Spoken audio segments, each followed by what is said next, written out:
What happened? What did you see? Different people have very different experiences when reading these books.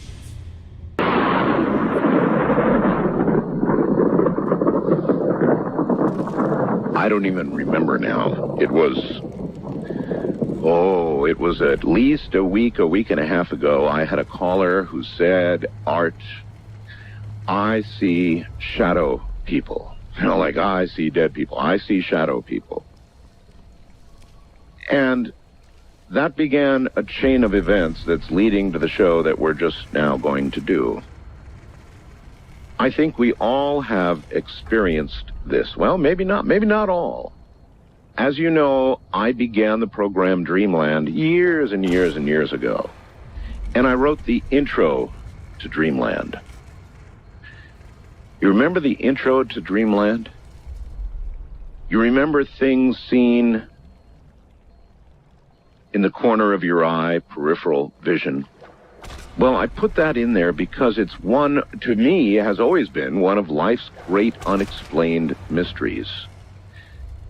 There seem to be things that you will see moving in your peripheral vision every now and then. I mean, it's just like, what the hell was that? It moved.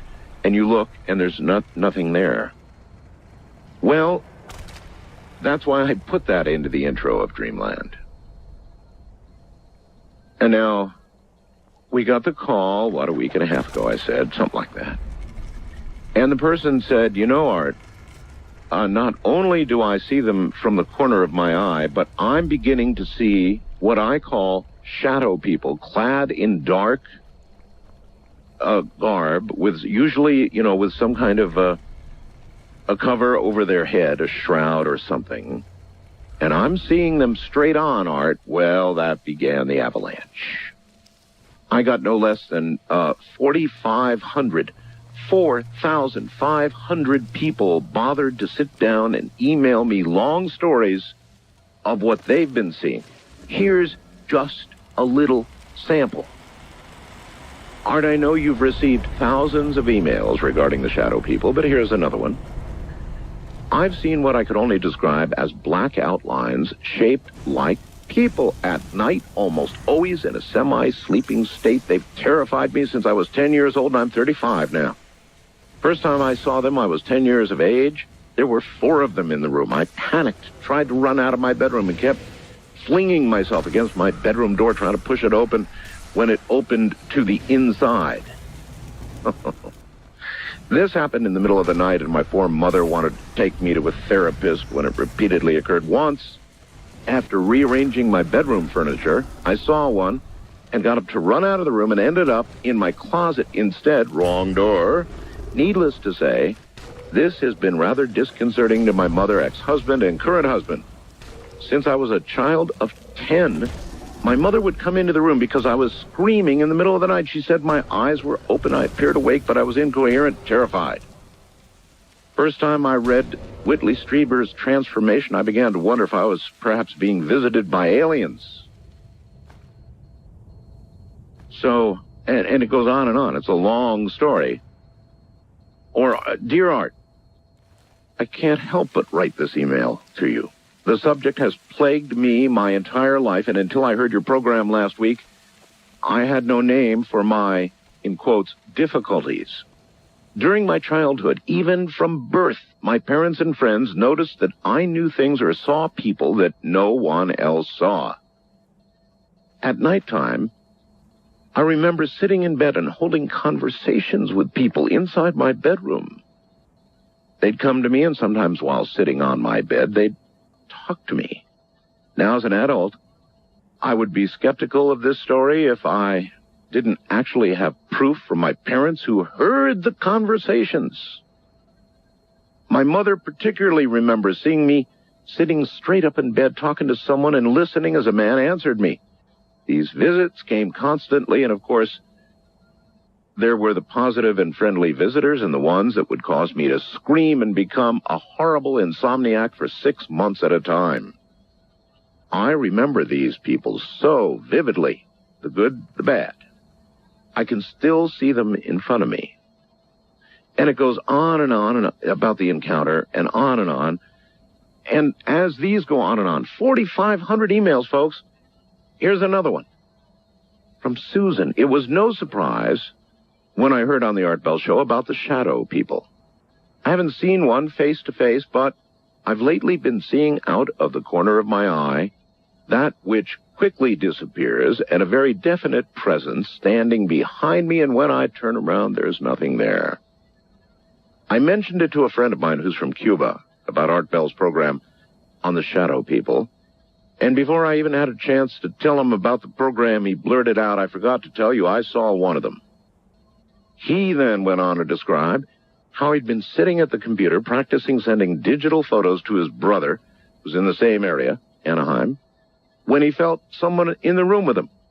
He had just sent a photo and turned around to see a being in the shape of a human, although not very tall, covered all in black except for the eyes, which he said were red and round. He said it had what appeared to be 2 arms, 2 legs, and not very tall. When he disappeared, the computer at the simultaneously malfunctioned, he adds. And I could just go on and on. You're getting the idea, right? Art, my name is Jonathan. 17 years old, I'm in Sarasota. I prefer not to give my last name. A few years ago, I started seeing shadow people. Didn't know what to make of it at first until they actually began to talk to me. When I told my parents, they sent me to a doctor to see if there was something wrong with me, Art. Doctor found nothing. Since then, the encounters have gotten worse. The beings tell me things I don't understand. Sometimes I can understand a few words and actions. They seem to have human emotion. And from what I've seen, they show anger, sadness, frustration, depression. When I first started seeing them, there was one that stood out from the rest. I notice the others don't talk to him as much, and I have no idea why. Most of them display average human size. Their speed is unreal. I've seen them race across my room so fast that I can't even see them. They don't walk. They glide like birds. They make no sound except voices. Art, I'm not crazy. I can't deal with it anymore. I can't talk to anyone about this without them thinking I'm crazy. Tonight on your show, please bring up the shadow people. Well, this was some time ago. Please read my email.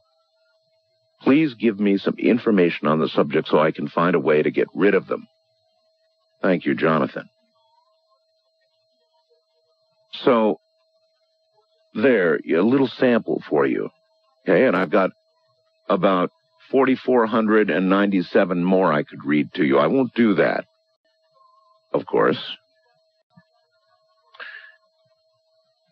I tried to pursue somebody who could talk about this, who would know something about it, and I have found Thunder Strikes, and we'll see what he's all about. Thunder Strikes is a Twisted Hair's elder and a Nagual leader within the Sweet Medicine Sundance path.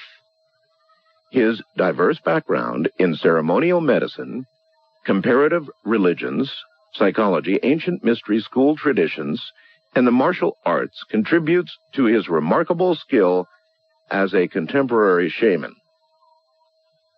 Descended from the Eastern Cherokee and Irish parents, that means he's Métis, he's half and half.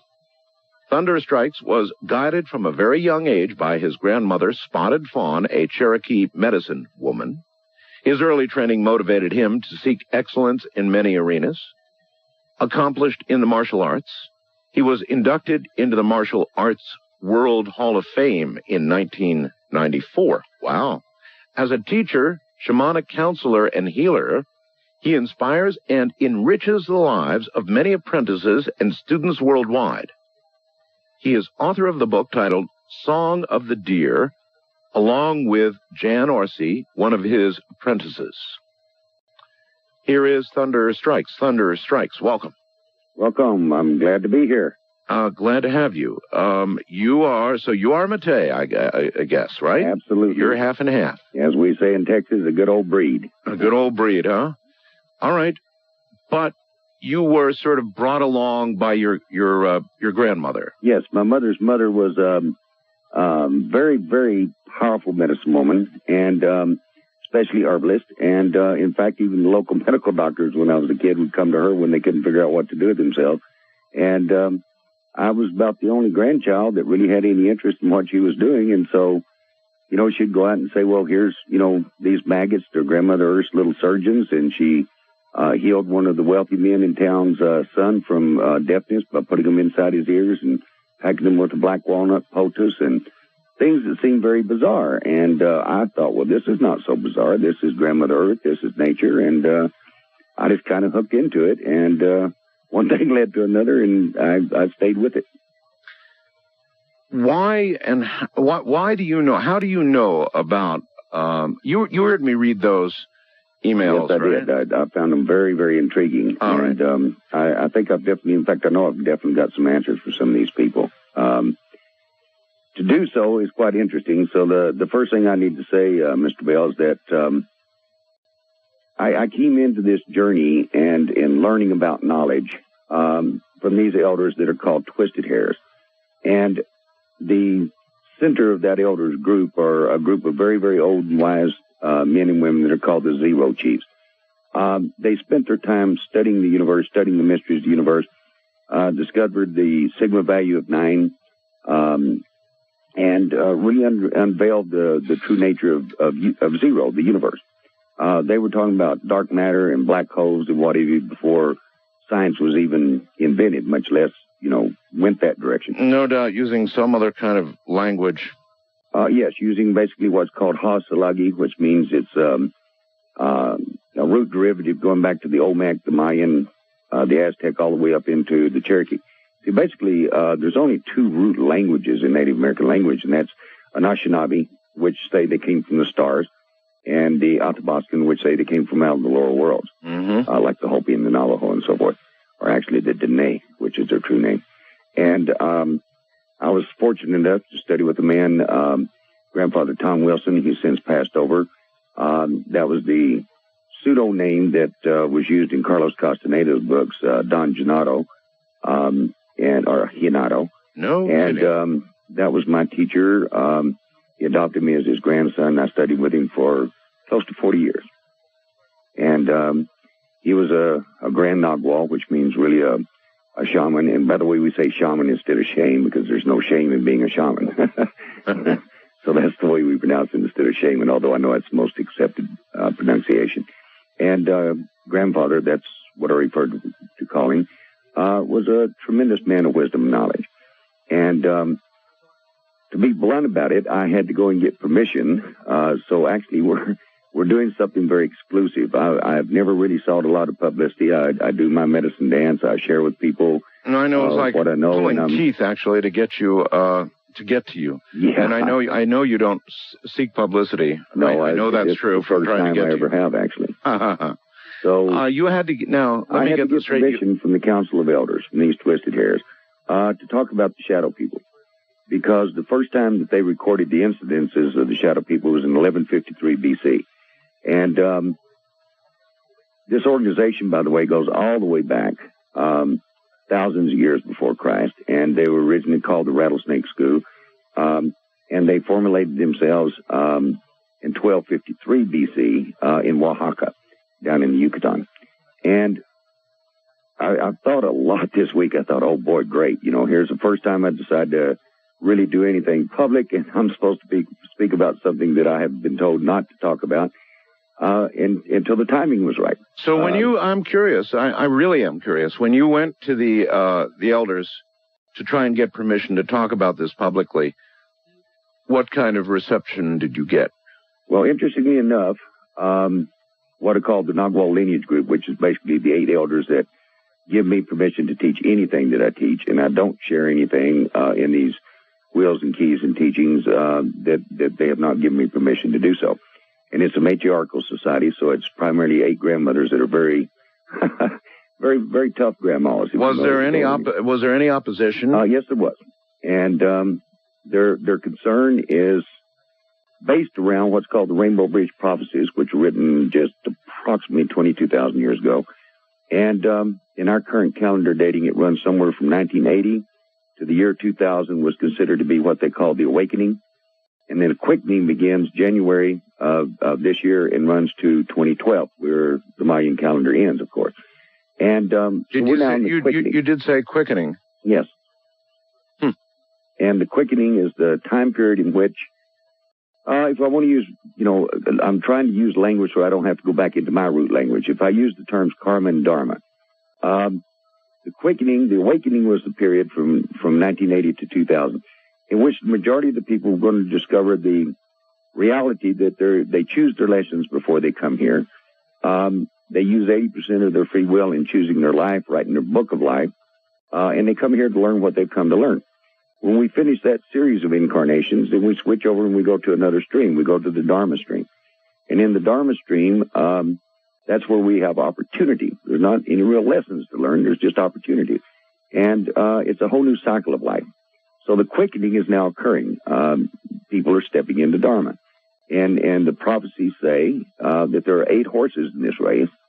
The goat horse is one that carries the vision of individual, autonomous freedom by the ability to assume authority, emotionally and mentally, right, to take responsibility physically and sexually, and most importantly, to stand spiritually accountable for the next 7 generations. A lesson, by the way, that I think our national and national leaders could well use, starting with Clinton first. Mm-hmm. But we don't have too many leaders today that are giving us any kind of an example of real benevolent wisdom in leadership. And no, we don't.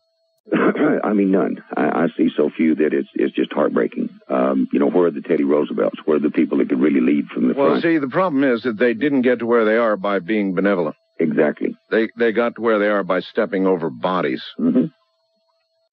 And that's part of what we call the dark horse prophecy. And part of that dark horse prophecy is in the quickening that we stand on a razor's edge. And then I can put it in the exact words that in the land of the eagle, which is considered to be the Americas. The land of the ego, did you say? Eagle. Eagle. Oh, yeah. Eagle. Yes, yeah. We're the eagle, right. And the eagle. In the land of the eagle, in the land of the lizard, which is basically South America, that there would come a time when the talking leaves of the land of the eagle would hang by a silver thread, the Constitution, and that there would be an election that would split the beast asunder, and that it would go in 2 separate directions. Okay, listen. If it went into one direction, hold it. Mm-hmm. We are at the bottom of the hour, so just relax for a moment. You and I are going to talk about telephones for a second during the break, and we'll be right back. My goodness, he has a Ross Mitchell kind of bass in his voice, doesn't he? Pretty bassy stuff, pretty interesting stuff, and we're about to get there. We're going to talk about the shadow people, why we're suddenly beginning to see them in such numbers, or have we simply stumbled into something that always has been, or is it all beginning to quicken? I suspect the latter. I'm Art Bell. Well, good evening, everybody. Thunder Strikes is my guest. The subject is what we call the shadow people. He actually had to go get permission from the elders before he could talk to us about this, which is pretty interesting. And I guess we've got to understand where we are in prophecy to understand why we're seeing the shadow people now. That's conjecture on my part. I have no idea. We're about to find out.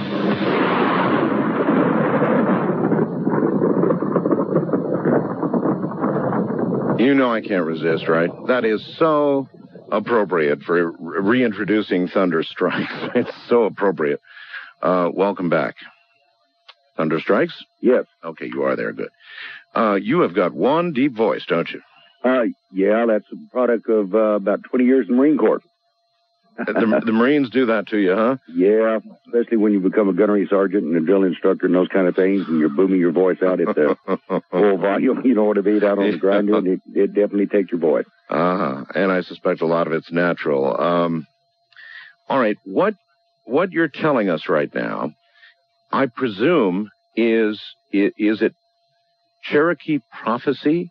These periods of time that we're discussing? It's actually twisted hair prophecy. Twisted hair prophecy. See, if you were to take, let's say you were Cheyenne, I was Cherokee, other brothers and sisters were different tribes, and for whatever reason we realized that we had both the religion of our people, the spiritual way of our people, but it just didn't work. It didn't give us enough answers. It didn't give us enough connection to the mysteries and to the things that we wanted to know in the realms of knowledge.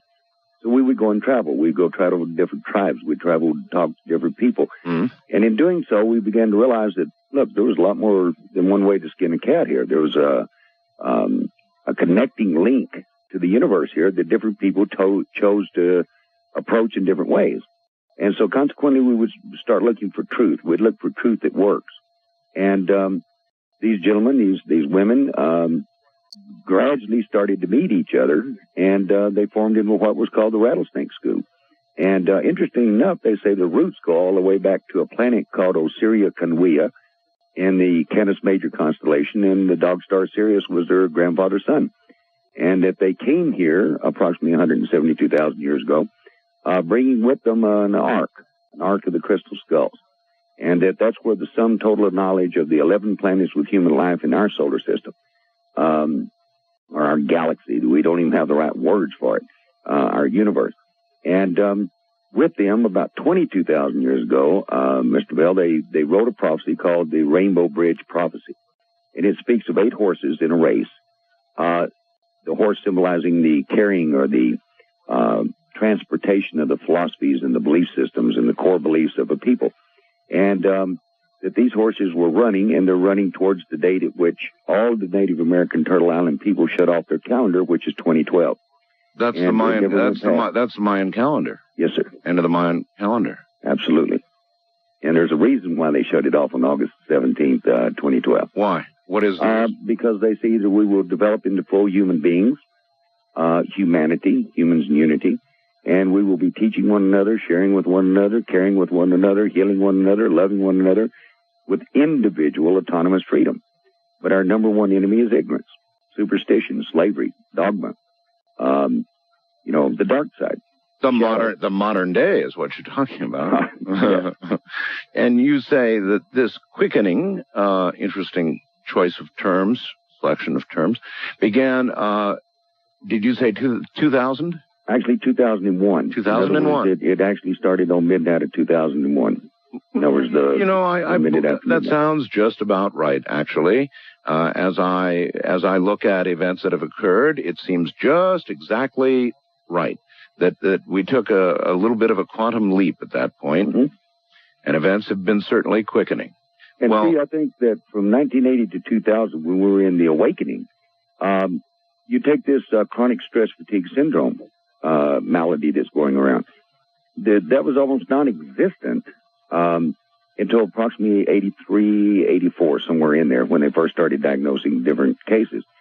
And that's right in the first 4 years of the awakening. And the awakening was moving over from one cycle, one pattern, one timing of life experience called karma, for lack of a better term. We call it Shilimata, but let's just say karma because that's kind of a universal word. And stepped over into Dharma, or what we call Shilamadahe. See?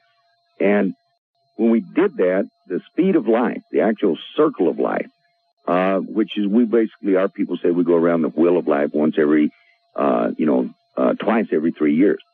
Well, in Dharma, we go around that same life experience 13 times every 3 years.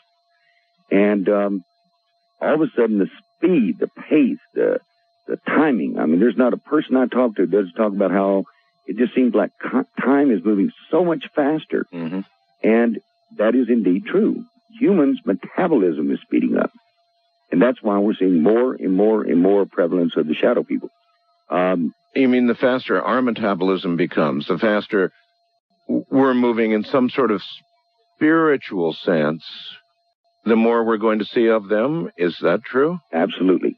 Because in essence, if you take every time we have a negative thought, every time we have a guilt, blame, shame, fear, anger, resentment, jealousy, envy, greed,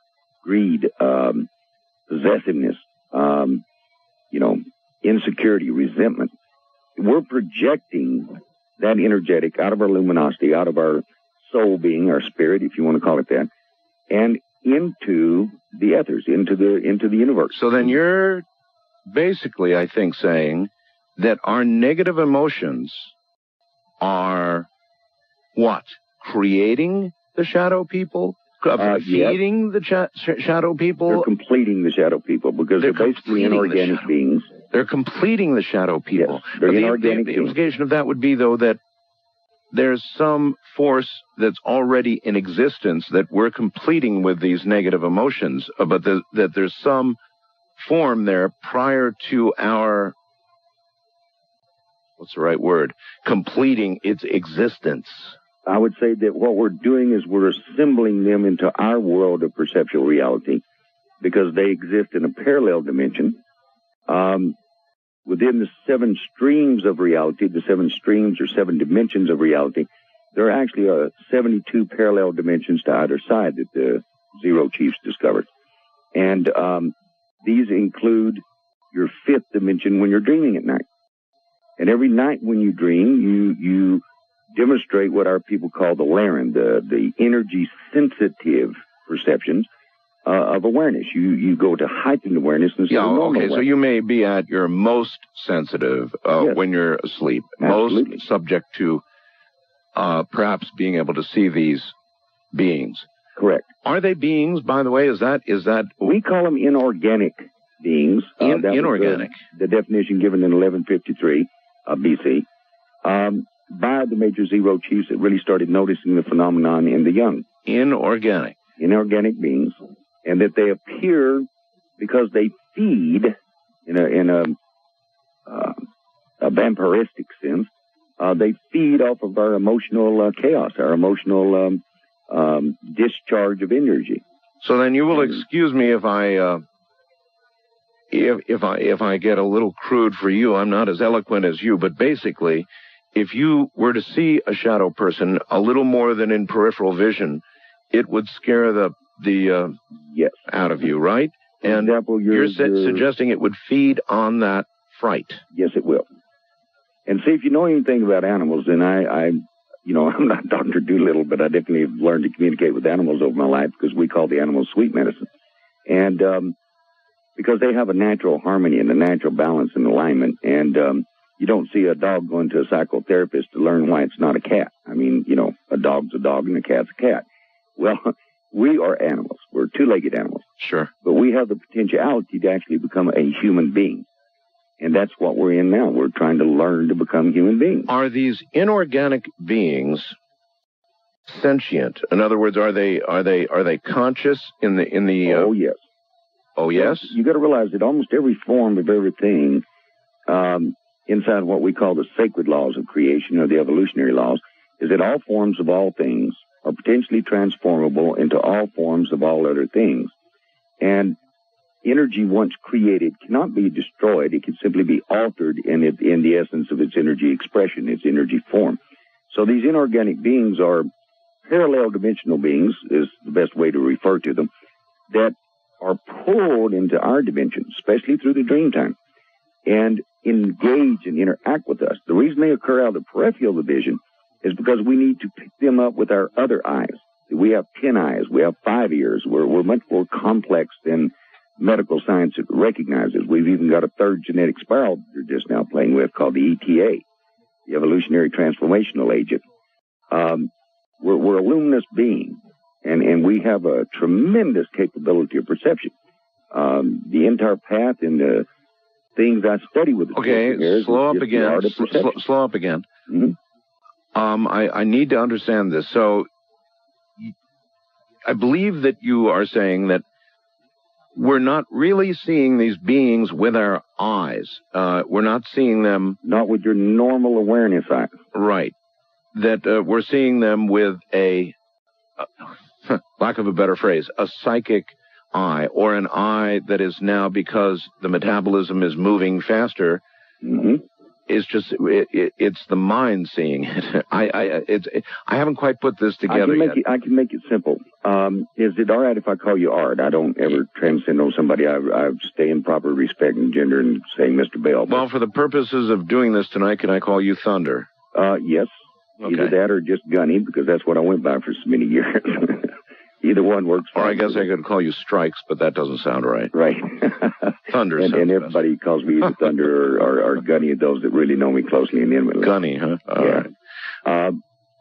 If I said to you that you not only have your left and your right eye, your normal awareness eye, but everyone's very aware of the third eye, which is in the forehead. But when you're asleep and dreaming at night, Art, do you not see, and in fact, we describe dream time as rapid eye movement. Your eyes are moving, but your eyelids are closed. So how is it possible? Well, what are you seeing with? Well, that's the fifth eye, which approximately is in the top of the soft spot of a baby's head when it's born. Is it really? Yes, that's your dream eye. All right. You also have a fourth eye, which is behind the base of the medulla oblongata, which is at the base of the spine, and that's your animal eye. That's when your hair stands up in the back of your head when you have a reality sense of danger. I've been there, done that. You bet. And we also have an eye in the palm of each hand, which has been depicted in many, many, many magical and spiritual texts. We also have an eye in the sole of both feet. And most importantly, we have our universal eye, which is in our navel, our womb. Really? And so we have 10 eyes, and we have 5 ears. We have an internal ear that hears when we're in the dream time. And by the way, dream time is 144 to 1 to our time, to third dimensional time. If you put a person in dream research, like at Duke University, you measure a dream during rapid eye movement. We know they're dreaming. We record it on all the machines.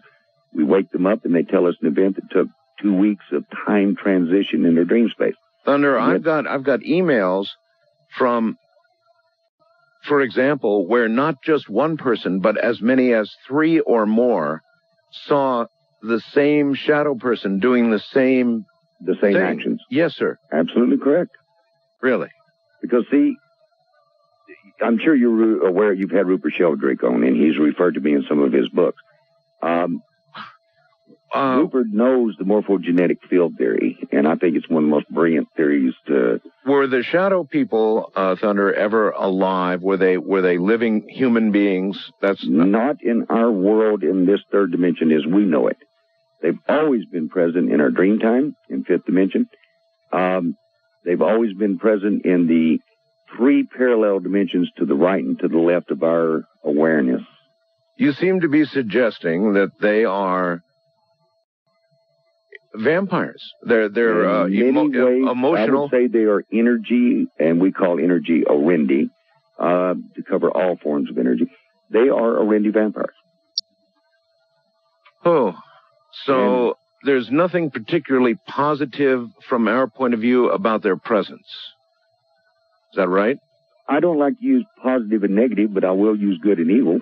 Oh, well, if they're feeding on the negative emotions, whatever negative emotion might be present, that suggests to the average person that if they're seeing them, probably that's not such a good thing because there must be a lot of negative emotions flying about, right? That's correct, but now let's take it another line of premise, that if I'm getting rid of and giving away my negativity, and it can be absorbed very much like a maggot, which is kind of revolting and repulsive for some people. Yeah.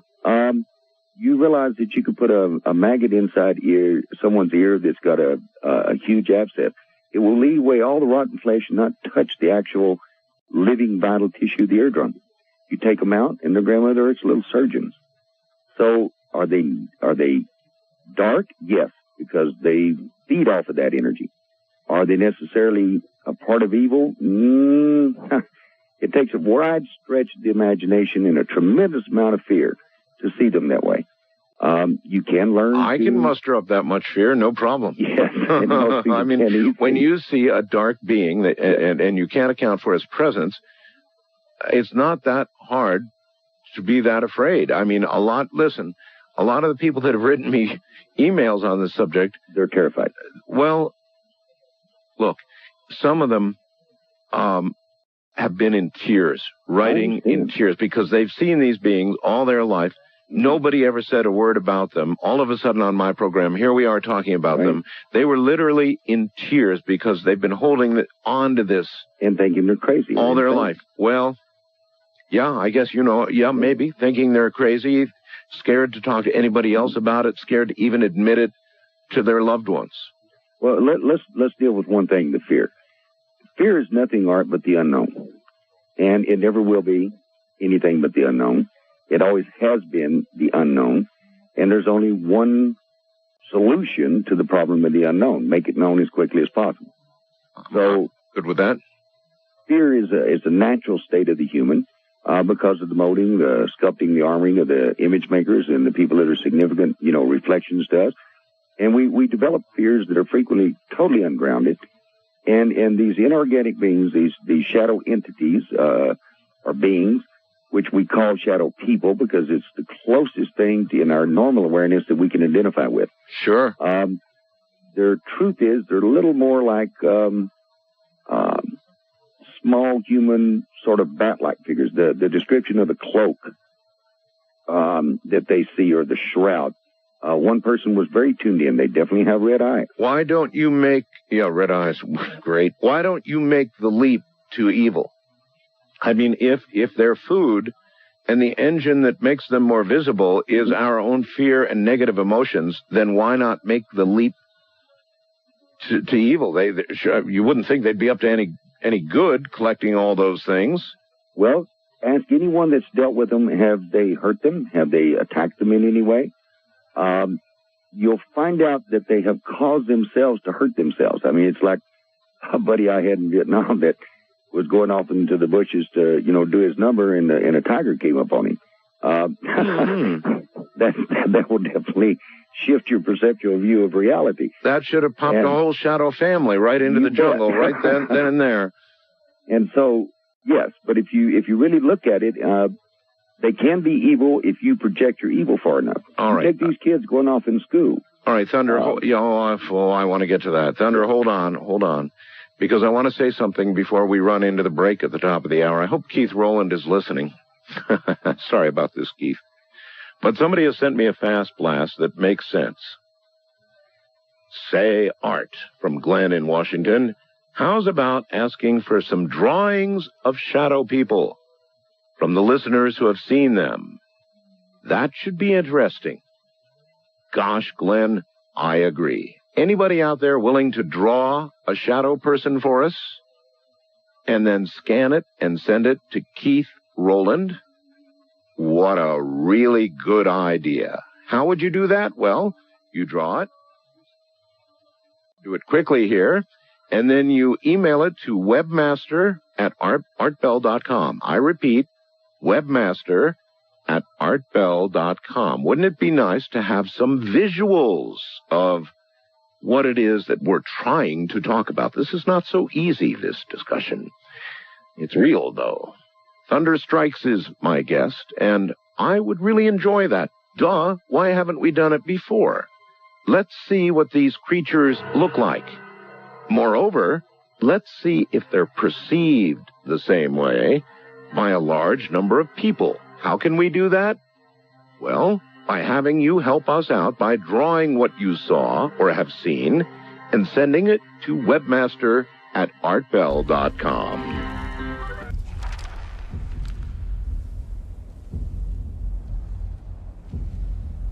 All seekers of knowledge, come to me sooner or later.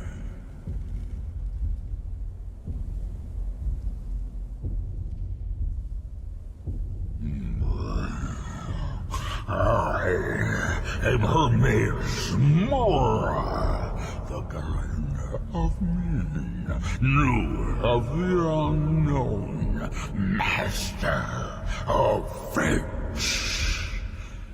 You stand in my realm, mortal. You have entered my realm. You have sought out the forbidden knowledge that only one other has obtained.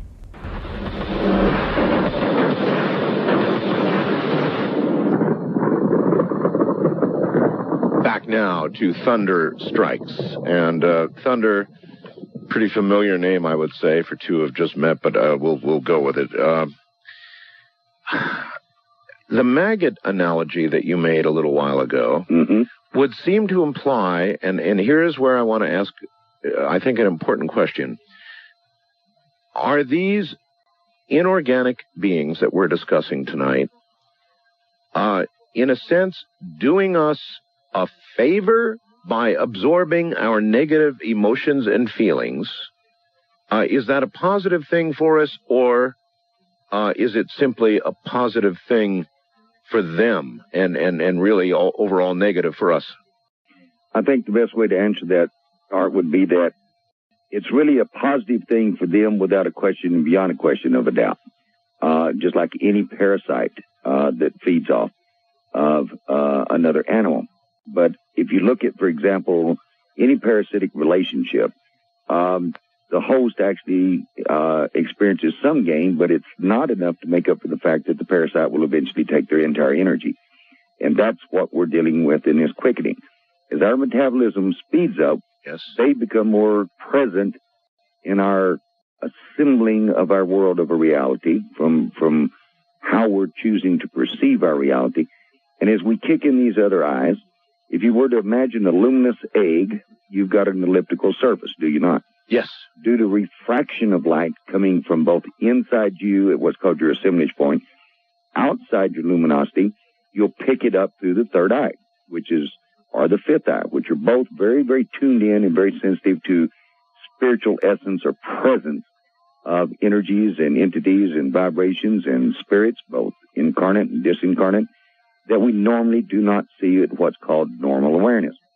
Therefore, the more we are in our dark side, the more we're dancing with the dark horse of evil, the more they're going to feed until they become strong enough to start appearing in our actual third-dimensional world with straight on vision. Straight on vision. That's what we'll say. Now, I want to read you something. This just came in by fax from, it's from Michael Harns, Harson's Island, Michigan, is it? Harson's Island, I guess, Michigan. I had always thought, Art, I could see something moving past my peripheral vision at my parents' home. I thought it was lights from the road some 600 feet behind the home. At times, I thought I was seeing a misty gray image of an elderly woman. But then one night, my Lab, his dog, was laying at my side and began a slow, guttural growl. Rising and moving toward the windows, I thought he was looking at himself, as a reflection. His growl became louder and stronger as he would lunge forward and draw back. This went on for about 3 minutes as I tried to stop him, lunging forward. He got very loud and then made a final lunge and stopped instantly. After stopping, he then went up to the couch that was to the left of the window and, with a very cautious step, smelled the seat cushion. This blew me away and gave me justification for the things I thought I saw time after time. I've never felt the feeling again. My dog also ceased that behavior.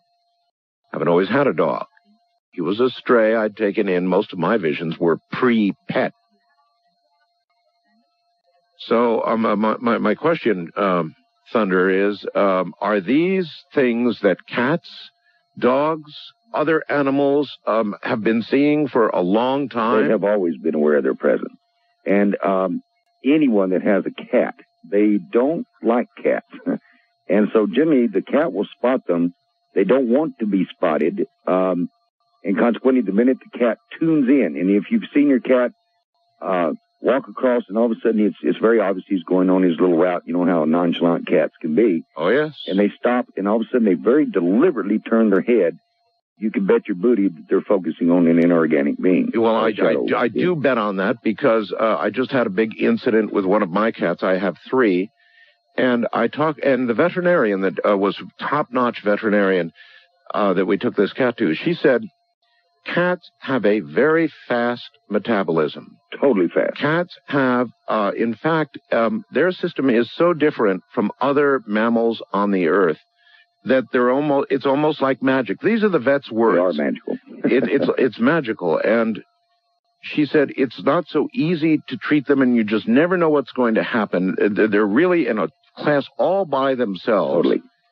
And see, one of our teachings, Art, is that we're evolving to the human stage where our metabolism will start to speed up to the point of what you could almost call formlessness. If I said that Jesus' resurrection was really his virgin birth, and that was the moment that he turned formless, came back in an appearance that Simon Peter would recognize and say, touch me as you knew me, I am as you knew me. But the virgin birth, that's resurrection, that's formlessness. The ability to assemble into your luminous egg or cocoon the physical body that would normally appear through the birth cycle in your next incarnation. We have that kind of power. And I just took a little jump out there, maybe on a sidetrack, and I apologize for that. But cats and a cat-like mind and a cat-like body is where we're supposed to be. So it's where you're saying it's where we're going. Yes. So we might as well get used to it, because we're going to be seeing more and more and more of these shadow people until what? And one day they simply we're all part of one reality? Yes. And we're going to be seeing other entities. Much of this UFO, the little gray people and the lizard people and so forth, they come from a dimensional planet that, if you want to look at it as the Great Spirit's grand design, was the experimental phase. I mean, you know, our people don't approach the symbolism of a god. We approach it as the everything, the universe, the sacred creation, the Great Spirit. Well, if the shadow people feed off negative energy, yes, why are so many children that you wouldn't think would have that much negative energy? Well, what do you say about a child that's 8 years old that kills his parents with a butcher knife? What about these kids going off in school and shooting each other, Art? Well, we have a lot of evil in the world. Yeah, that's... and even in the young. Yeah, that's... If the only way they can step into Dharma is to come in and express that in one final blasphemous, riot down the runway of life, then they're going to. And of course, that just draws this energy into a stronger and stronger morphogenetic field. And of course, that's why we want to look at the gold horse instead of the dark horse and start figuring out how to deal with our own dark side, our own well, even Jung referred to it as the shadow. And start approaching it from a place of understanding we can get rid of our dark side by the way in which we live our lives in relationship to other human beings. And that's what we're here for. This is a laboratory. This is university. And I think we're here to grow and learn, and we're here to learn how to live together. And I'm not talking about integration. I'm talking about basically being able to live together in a gathering together circle in which we are proud of the differences. But the differences don't produce wars. Richard in Berkeley, California, saying your guest is describing the published works of Carlos Castaneda. Everything from the term inorganic being to the luminous ball of light. That is correct. Carlos also studied with Don Juan, who is another real good friend of Don Gennaro's, and that's not neither one of them's real name. And you studied with Tom Wilson, which is his real name, and Jack Shockley was the real name for Don Juan. And I can prove it. But that's fine. How should we accept the presence of these shadow people? If not fear, then how should we react to them? If we begin seeing them, what does it mean for us personally, and how should we react?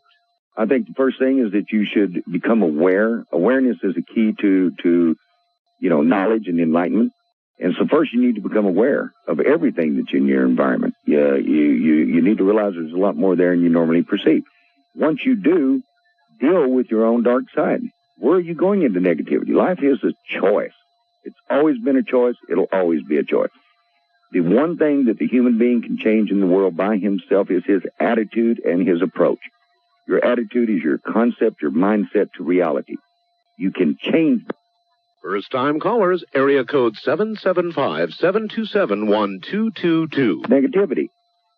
Well, it's like a little boy in a room and let's rephrase that and let's just say not to be such a butthead. Mm-hmm. Okay? Yeah, I apologize for that. No, that's all right. Listen, there are plenty of people who fit squarely or roundly, if you will, into that category. Believe me. Yeah. But I just thought I'd save the children or something. I don't know. I don't even know why. It's late at night. They can handle the language. Right. And see, here's what I'm worried. Here's what I'm worried about, Thunder. When I look around me and I look at what's going on, we're speeding up all right. Mm-hmm. But the signs that I see around me are not that we're speeding in a positive direction. I agree. We're speeding straight to hell. Yes. That may be a little dramatic, but the environment around us is collapsing. Mm-hmm. Social civilization appears to be collapsing, as you just demonstrated with what a lot of children are doing now. Right. Moral and ethical responsibility is collapsing. All collapsing, all going in the wrong direction. The sun right now is really beginning to worry me a little bit. It's spitting at us like I've never seen it spit before. And by the way, the scientists have never seen it spit this way before either. It's almost, a 68% increase in the solar flares in the last 3 years? We're in a normal high, but we just had an event that, and by the way, Telstar 4 folks may have lost some transponders yesterday, or they may have gone to a backup satellite, and in fact, the Dish Network lost some of their transponders. Because of solar stuff, I don't know. They won't say. I suspect. We just had another major X-flare, big mother of an X-flare.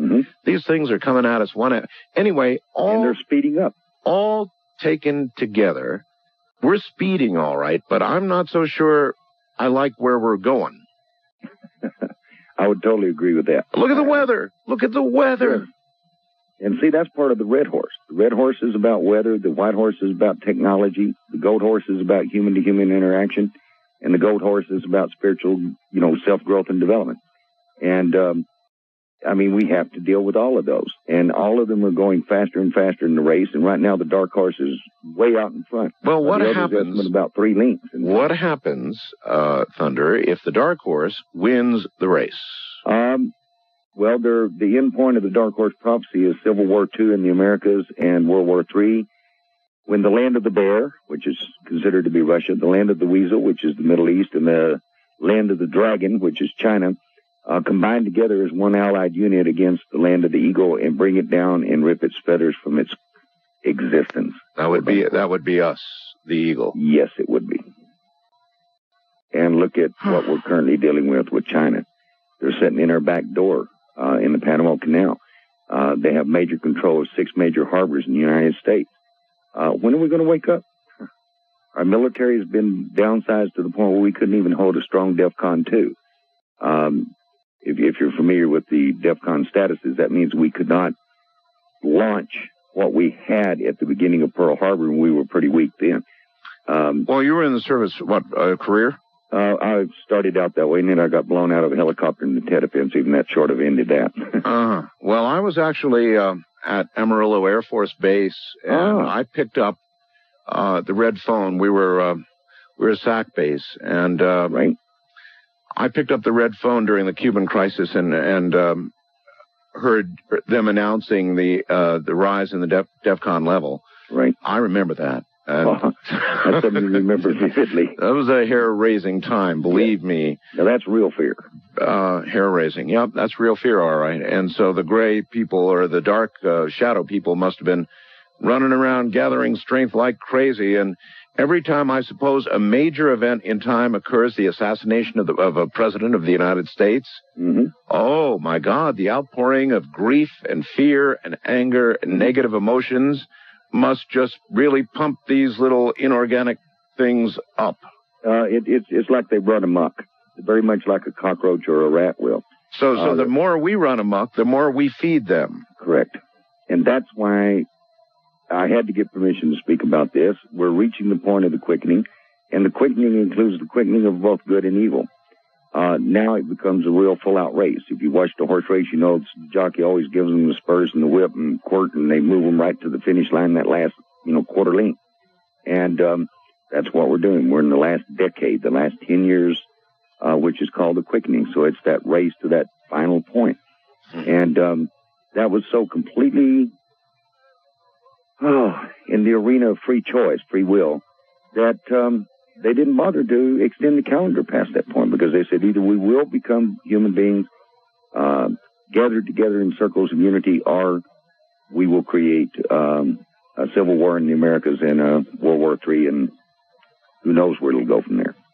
Maybe nowhere. Precisely. And see, that's why I get so adamantly upset All right, at our legislators. When you went to the elders to seek permission to talk about this tonight, what was in the Supreme Court, it would be the dissenting opinion. What was the dissenting side? Why did they feel perhaps the public shouldn't be told this? The two dissenting votes out of the 8 were both saying that normally this would have been brought to the forefront in 2004. That the election at that time is a critical turning point as to whether we'll go really to the dark or to the light horse. And that by putting this out ahead of time, it can be a detrimental effect on those people who live in the prey victim syndrome world. And there's only 2 kinds of animals, no matter whether it's a 2-legged or 4-legged or winged or whatever, and that's predators and prey. The key is that you can be both a malevolent predator, a criminal, or if you're, for example, a law-abiding firearms owner, you can be a benevolent prey, predator. So if a woman is being attacked, raped, and assaulted, that's violence, and she shoots a man with a .357 Magnum, or better yet, a .45 Colt, that's force. And force controls violence. Yes. And passivity breeds it. So the passivity that can be launched by people's helplessness or frustration to deal with these beings could be out of timing. But since it's such forefront issue, they said, okay, go for it. It would not be present if the collective weren't demanding it. And so the vote was 6-2. So the hope is that by telling people what these inorganic beings are, that they will begin to modify their own behavior, slowing Gain some emotional balance and control. Stop projecting their pretense out to life and onto others. In other words, wake up and assume authority, take responsibility, and be accountable for your life as a choice.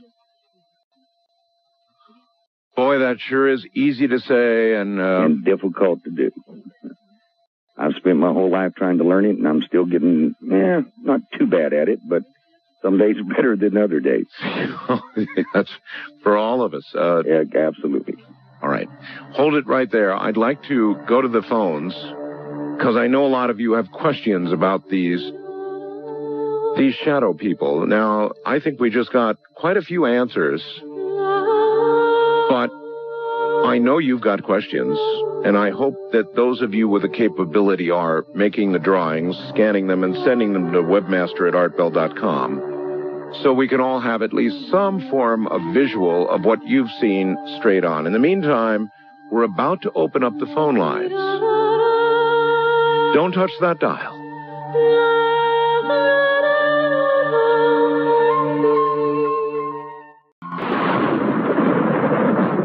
Back now to Thunder Strikes, and I just before we go to the lines, I've got a question for you, if you don't mind.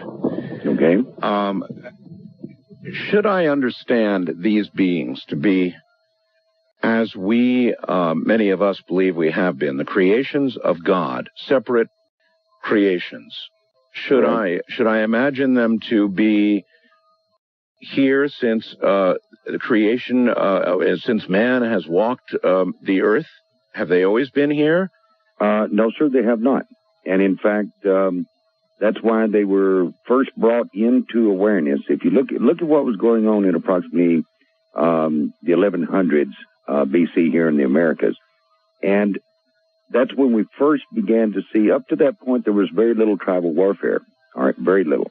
In fact, so you're saying before that there were no shadow people? There were no entities created out of our own energy field that began to take on their own consciousness or perceptual consciousness of reality. All right. Now they're consciously present. We created evil ourselves, interestingly. We created evil ourselves. So they are a creation, but not of God. not of the Great Spirit. We are determiners of energy.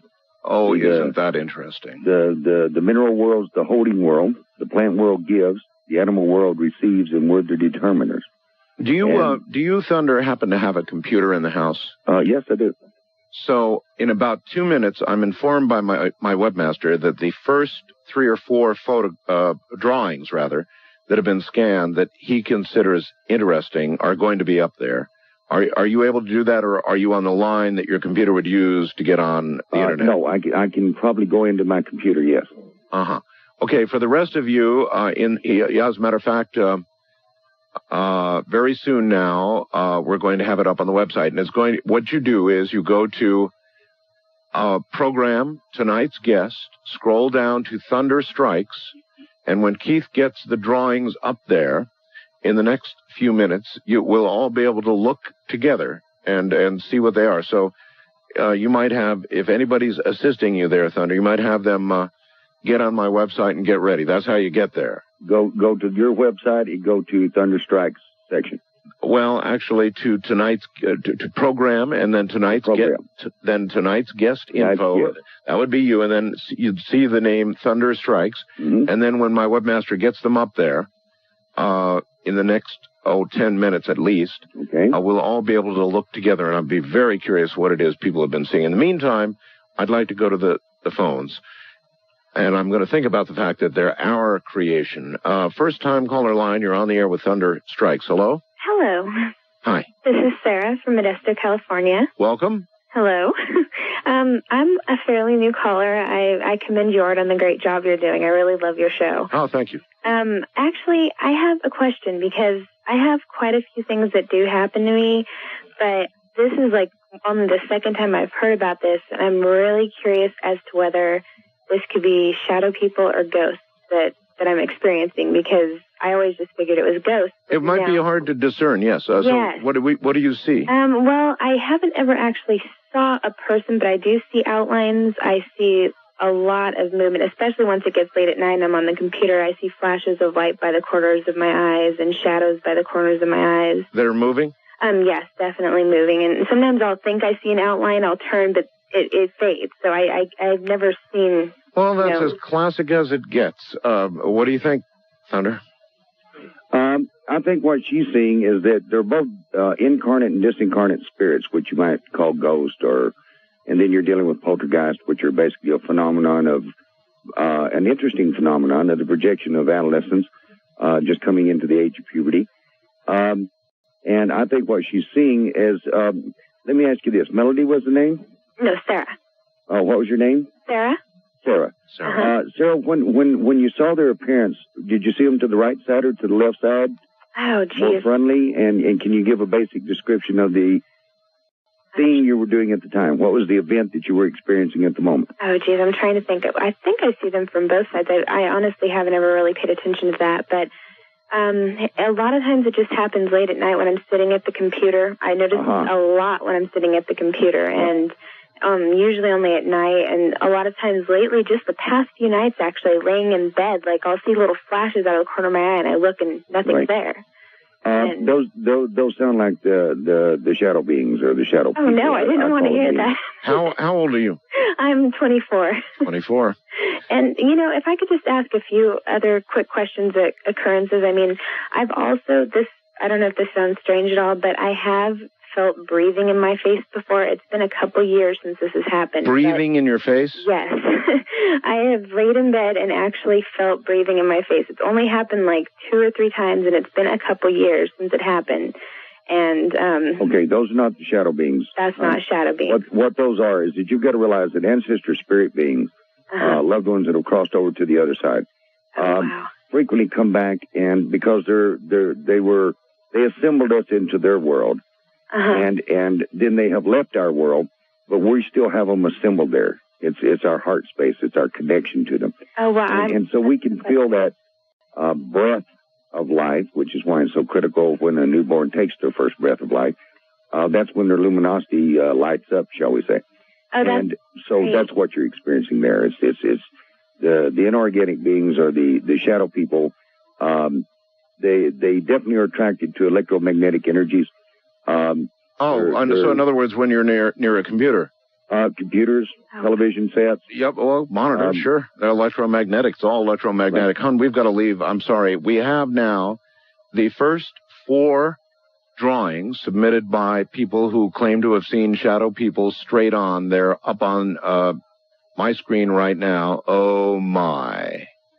Oh, my. Now, these are people's drawings, of course, but wow.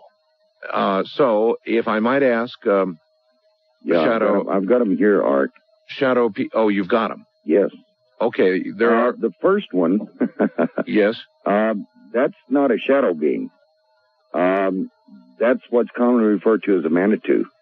A Manitou? A Manitou is an evil dark force energy whose presence becomes known because it's inside your lineage somewhere because of what your relationships. I've done many exorcisms and many banishings of these critters. This thing doesn't look good at all. No, it doesn't. And it's definitely malevolent, and it can be taken away with a good shamanic cleansing. It is absolutely terrified of sage, cedar, sweetgrass, lavender. The smell of those 4 herbs mixed together, equal proportions, drives it batty. It'll leave. The other thing that keeps it away is crystals. The frequency of crystals makes it very disruptive. This is a being that you need to drive out of your reality. I'm with that. All right. The next one. Okay, I'm scrolling down to the next one. And the next one is much more typical of those energies and entities that are there due to government influence. And I really don't know if we want to go there. All right. The Men in Black. The Men in Black. And the third one? And the third one is Dead on Reality. Dead on Reality. There is that one in the last one where they're more amorphous. Yes. That's showing them in their developmental stage, their cocoon stage. That would be like... No kidding. So in other words, then the one on the bottom would be the cocoon stage. The one just above it would be evolved from. And that's what they look like. And they're extremely quick. What I like about this kid, if I can say his name, Kenny, that put it on there, boy, he did that well. It's Kenny Young. That's just about as close as I've seen anybody draw them. All right. Kenny Young says, I have attached a picture that I quickly drew of the shadow person I've seen. The shadow person had longer arms and legs than a normal person, was about 4 feet in height. 4 to 5 feet max. Was hard to get an exact size of the shadow person because I ran across the street really fast. Don't blame me, Kenny. Move quick. Yeah. See, that's why as our metabolism increases, our heightened awareness brings them into the normal awareness screen of perception, where we're moving like, say, at the speed of sound, but they're operating in a parallel dimension and in the dimension which we can access to heightened awareness, and they're moving, say, maybe Mach 4. They're going above the speed of sound. So they're going to appear extremely fast to us. Does that make sense? Yes, it makes all the sense in the world. Yes, of course. All right. Wildcard line, you're on the air with Thunder Strikes. Hello. Oh, hi, Art. This is Karen from Iowa. Hello, Karen. And about 2 weeks ago, I had a dream that I was flying around and a guy was chasing me with a camera. That was a night dream. Mm-hmm. And I've also had visions that I'm standing there watching some people and they see me. But other than that, when I was a child, I used to speak to some being. I have not seen shadow people, but yet I have seen golden light beings that fly around the room. Those are what we call the Tungashila, which literally means the ancestor spirit beings of benevolence, the guidance. Okay. What did you call? Because they were absolutely correct in everything they ever told me. All right. What did you call them again, please? No, hold on, ma'am. We call them Tungashila. It's an Indian word for all my relations, the spiritual beings. So I guess they're the good ones. Yep. But one thing I would like to say to this sister is, hon, just because you're dead doesn't make you smart. So they're there, but just because they're in that other world before they come back into a next incarnation, sometimes they can give you good advice, just like your parents can, and sometimes they're just dead wrong. Oh, no, they warned me of a fire. They They told me what I would be at every age that I asked them. And they that's became good. my best friends after my father's death. In fact, they warned me of that, too. Yep. All right, thank you very much, and take care. East of the Rockies, you're on there with Shadow Strikes. Hello. Hello. Hello. Thunder Strikes. Shadow Strikes. I've got Shadow on my mind, my God. Yeah, good morning, sir. Where are you? Down on Cape Cod. Cape Cod. Wow. Yes. All right. And I've seen them 5 times since 1981. You And have? it's all straight on. All straight on. Yes. And the common denominator of them is, to me, they're 2D. They don't have a third dimension. You're correct.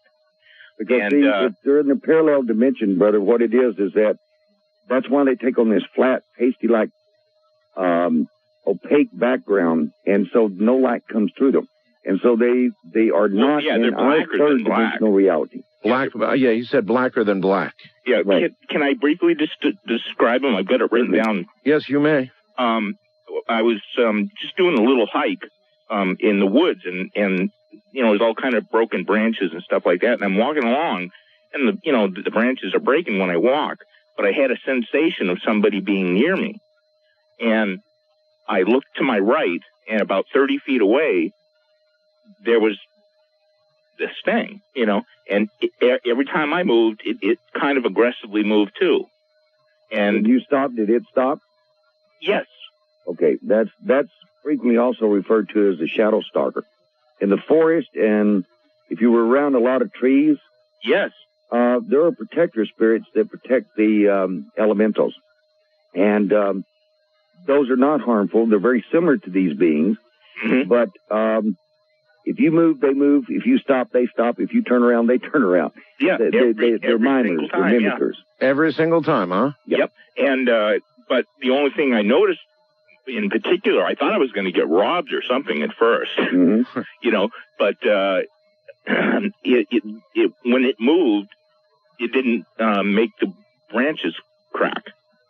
That's correct, because it's Okay. one with the forest. Okay, and then the second one I saw in the car, and it had an angular form. That was in 1992. Uh-huh. It was somewhat human form, but it was like angular. Yeah. Well, if you remember at the beginning of the show, I said to Art that frequently they take on this triangular type of shape. Oh, boy, I didn't yeah. hear that. I missed that. That I don't want to use this image because I don't want to lead anybody to. People are so easily led in their mind that like you see Count Dracula and his coach, or the vampire type thing. And since we've used that word, maybe unfortunately parasitic would probably be better than vampiristic, but they have a sort of a. If you look at the one that's on the screen on the computer, that's much more accurate. But where you see the fast movement, and because of the extended length of the arms and the legs and the shortness of the mid torso, if you catch it as them going away from you, if you understand anything with geometry, it's going to create a triangular or sort of a triangle over a parallelogram. I was an aerospace engineer. That's why I was so fascinated about that second one.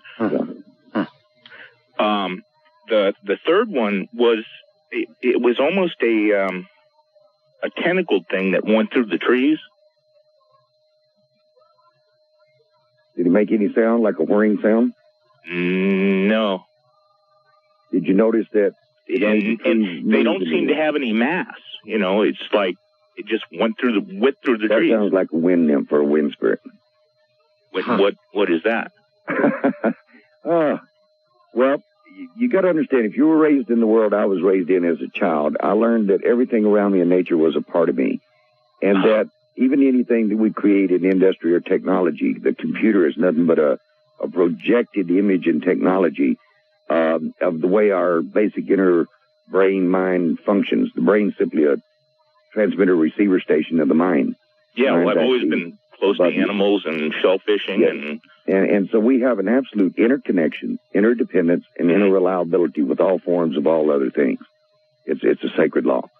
And there are water, wind, earth, fire, and spirit energies that exist in the fourth dimension, and therefore they can become very, very present in our dimension.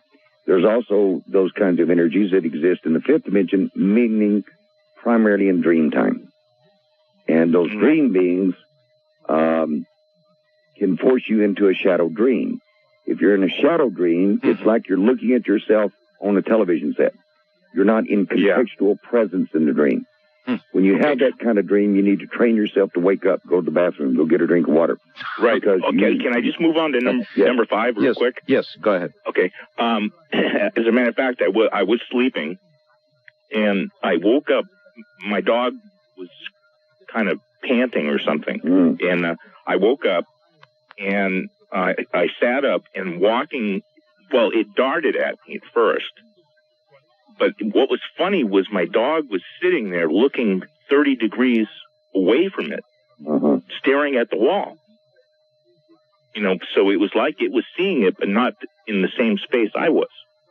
And as I looked at it, it came at me real quick and then slowed down. And, my religious belief, I said the Hail Mary in about 10 seconds. But if that didn't work, go to the Jewish, whatever works at those moments. Yeah, but then it stopped and it sank right down through the floor. Oh, gee. Now that was definitely a shadow being, I think, from what you described. I mean, it's hard for me to say that sitting here, not being into full presence, but I know that I've studied them since I was 6 years old. My grandma taught me about them and what to do with them and how to engage with them and how to banish them. And then I learned about all the other kinds of entities and spirits that are in our world. We actually live in a very busy universe, but most people are just not aware of it. Obviously. You can't see them in normal awareness. All right, so, again, of the photos we've got up there now, the drawings, number 3. Yes, is really, closest. Really good. And actually number 4, too, but those really, they're cocoon or Morpheus stage right before they are fully present. So see, the more they feed, the more they become like. All right, but again, very quickly, because we're at the top of the hour. The top one is not so good, huh? No, that's definitely what we call a Mali Manitou, which means a malevolent spirit. All right, hold it right. Evil intention. Hold it right there. We'll be right back from the high desert. Huge, dark, the blackest of black came towards me, and the weirdest thing was the first thought I thought is, I can't believe this is Zorro. He looked just like Zorro, the shape. Yep. He had the cape and the hat, but he was just all black. And what happened to me was that he came towards me and he grabbed my neck. And he didn't push me down. I just laid down, and he had his hand, I guess, in my neck, and he was moving it around. And then he backed up, and then he just floated away. But what happened was... Now, this was in 1985? 1985. And 3 or 4 days later, I got a lump in my throat. And then a month later, it was getting bigger. And so I had to go to the doctor. And they ended up telling me that I had a type of cancer in my thyroid. Now, it wasn't a cancer that would spread, but I had to have my thyroid taken out. And I'm on Synthroid now, for the rest of my life. But... it was very weird, and I have such a big mouth, and in my family they all just don't listen to me, but they all just think I'm nuts. But the thing is, I told everybody, I tell everybody all the weird things that happen to me, and they just laughed it off. But I've always known it was something, and the odd thing about this is that after that, it took me 10 years, but after that, I started thinking very differently about my life and what's going on and who we are. Good. And I changed my life. Now, I look back now and know in 1985 I was not doing well as a human. And it took me, 10 years, but I got rid of all the negativity in my life. I got rid of everything. And I also got some gifts, and one of them is crows. And they're... The crows, the messenger of the sorcerer. They're the ones that carry the messages back and forth between the worlds and the dimension. Crows are a very sacred animal. Yeah, Crow, raven. Yeah, the ravens are the crows. They warn me when something's coming up, and they warn me by crowing and yelling. And I figured out, where it's going to be coming from, north, south, east, or west. Each one means male, female, physical, and spiritual. But I hope I'm doing it right with them. And they never fail. They never fail. And it's like the other day, there was one screaming at me, and I was in such a hurry. I told him to shut up. Then you must be doing right then. I don't know. Like, and by the way, if you notice, your description matches the second photograph. Which one? Very much like a Zorro photograph. The second photograph on the website. All right, I'm not online, so I can't see it. But really, and that's one of the. That's not really a shadow being as we're using it on the broadcast tonight, honey. It's more of the Men in Black, and that program began in 1964. It's got a connection into the whole remote viewing piece. I really don't want to go there. You know, it's gotcha. All right, listen. Mr. Bell show, and we're dealing with just the shadow beings, but that's what happened. All right, let's Men in Black. Okay, Thunder, let's have you reload. We've got more photos. And we have got, I'll tell you, the last photo in the series is I don't like at all. So let us begin from just below. You'll see the new one on there. The one that you said looked surprised, right? Yeah. All right. If you've reloaded, look at the one just below that. Do you see it? Vicky Trout? Vicky Trout, yes. Wow. What do you say to that one? Again, you got to realize that is notice the similarity to I think number 3. I've got to keep in my mind what the numbers are now. Yes, sir. That is very, very similar to number 3. Again, however, if you notice how this one's got a tempting or a tantalizing type of a presence in the lady's visual. Yes. In her perception, and when they do that, they're trying to approach. If I said to you that misery loves company. Would that make sense? No. Listen, it does make sense. They're trying to approach, so they would take on a non-threatening or even inviting form. And like she says, they were full of mischief, but clearly evil.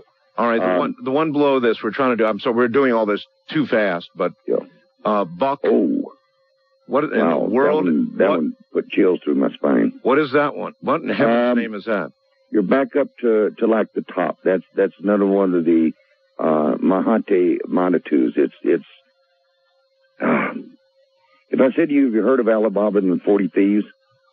There are 40 denizens of the dark. It's a pretty well known thing all over the world. That are like the minions of Satan, the devil. I don't like those names. Nevertheless, this one does not look good at all. No, it doesn't, and it's got an extremely malevolent presence, but it's a stalker. A stalker? Yeah, it looks like a stalker. And all right, if those come, you need to get some help. I hear you. Help. Yes. Demonic help. All right, Thomas's is next down. It's a pretty big one, and. Excuse me. That's quite all right. That's just a dark force entity. I mean, that's a disincarnate spirit that's just plain pure and evil. The shadowing under the eyes, especially if the eyes had a reddish or a greenish hue to them. Yes. You're talking about an evil person. Okay. This could be somebody like, say, Jeffrey Dahmer that decides to come back in and. You're kidding. Pay a visit. No, I wished I were, but I'm not. All right. One more down.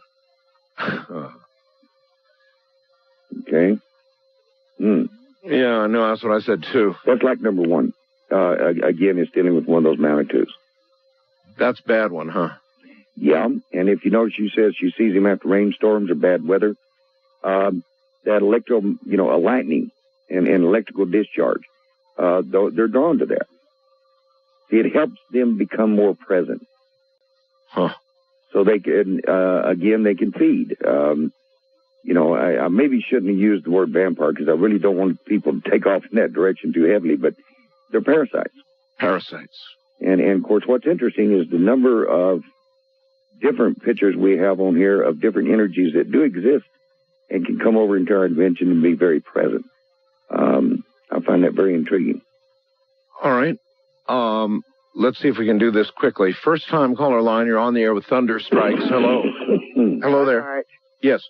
Yes, and good evening, Thunder Strikes. Hello. I am tickled to death that you are on. For the last several nights, I've been listening to Art and been screaming at the computer here, leave our shadow people alone. There are shadow people, and then you, this evening, have also made it clear that there are other things that can be seen that are not malevolent. Absolutely. In fact, they're extremely benevolent. Yes. Without the elemental spirits and the wind spirits and so forth, we would not have the beauty of nature and Mother Earth as we do. Yeah, but the problem here, both of you, is I agree. There probably are some wonderful ones out there. But if the average citizen had a gun that would kill whatever entity they saw dead, we'd have nothing but dead entities, good and bad. Yeah. I mean, people are so frightened. Out of fear.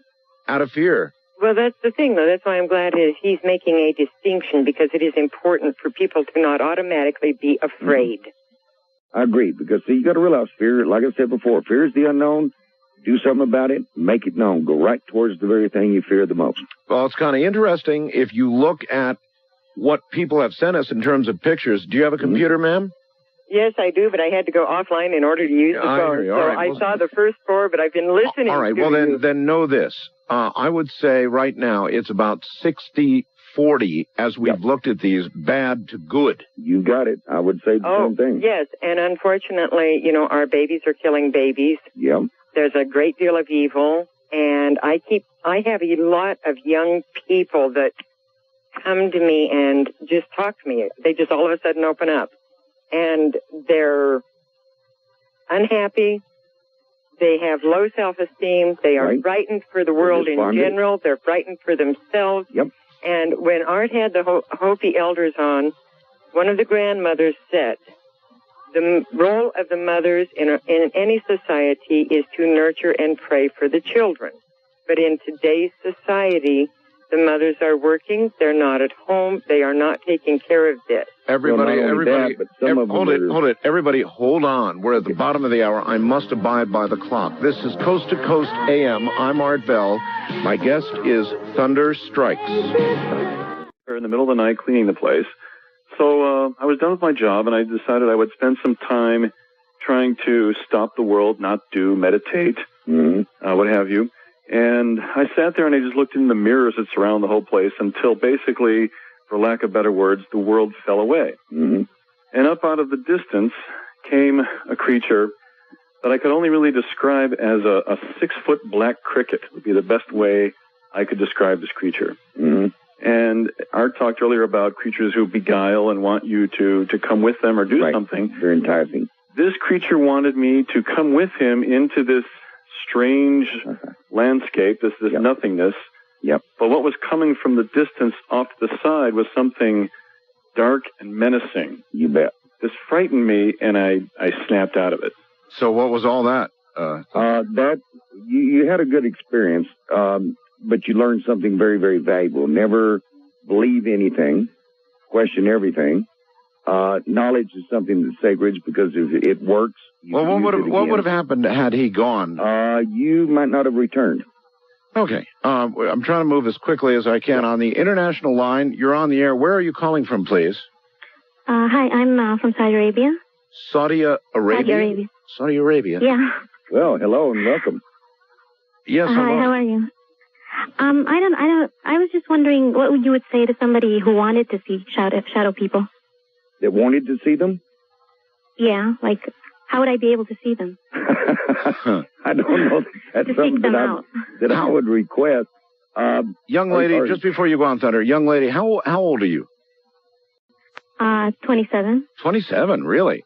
So you must be there with your husband stationed, or are you stationed over there? No, I'm a Saudi. Ah, you're a Saudi. Well, in your people's tradition, you've heard of the jinn, right? Yeah. Okay. The jinn are there are many classifications of jinn. From what I understand from a friend of mine that's a practitioner in your people's world, in your people's way, they say they have 72 different varieties or variations of the jinn, one of which would be what we're now discussing, which is the shadow beings or the shadow people. Oh, I see. But I wouldn't go it's in out our religion looking for also. them. I wouldn't go out looking for them. Your English is absolutely, absolutely impeccable. Very. How did your English get to be so good? Thank you. I used to live in the States, so. That won't do it. She speaks better English than I do, Art. Thank I speak kind of Texan, you know. So you really want to see these beings? No. Oh, no, not really. I'm just interested. It sounds really, I don't know, intriguing. It's intriguing, hon, but don't be lured by it, because really they're not of any benefit to us. I know. I'd probably be scared. I'm sure you I saw would. them. Well, if you get scared enough, maybe they will. I mean, they're drawn to that fear.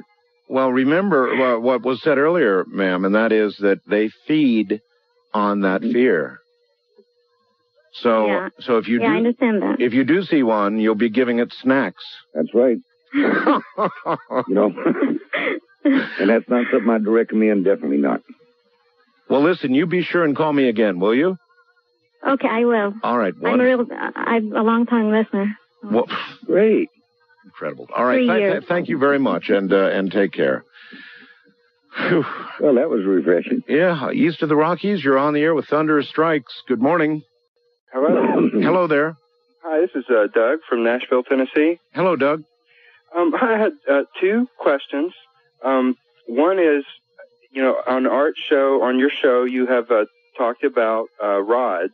Yes. And I was just wondering if Thunder could you might explain it briefly if he's not familiar. I will. Thank you for asking the question. Put that in perspective. And the second one was really, I'm going to ask a similar question to the previous caller, but more generally, I've always wanted to have some conscious experience of something in the, otherworldly or some evidence of something spiritual. And I was just wondering if you could advise how one might cultivate that kind of experience, not necessarily negative.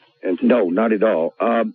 If you pick up a copy of my book, Song of the Deer, A Sundance Journey. Sundance Journey. I haven't even asked. No, slow down. Hold on. Yeah. The name of your book, I didn't even know you had one. I'm sorry. What is it? Song of the Deer. Song of the Deer. It's put out by Jaguar Books, and they can pick it up in a local bookstore or Amazon.com, or they can email jagpub, Jagpub, at AOL.com, or they can call toll-free 877. Whoa. Okay. Is that your email address? No, that's the email of Jaguar Books.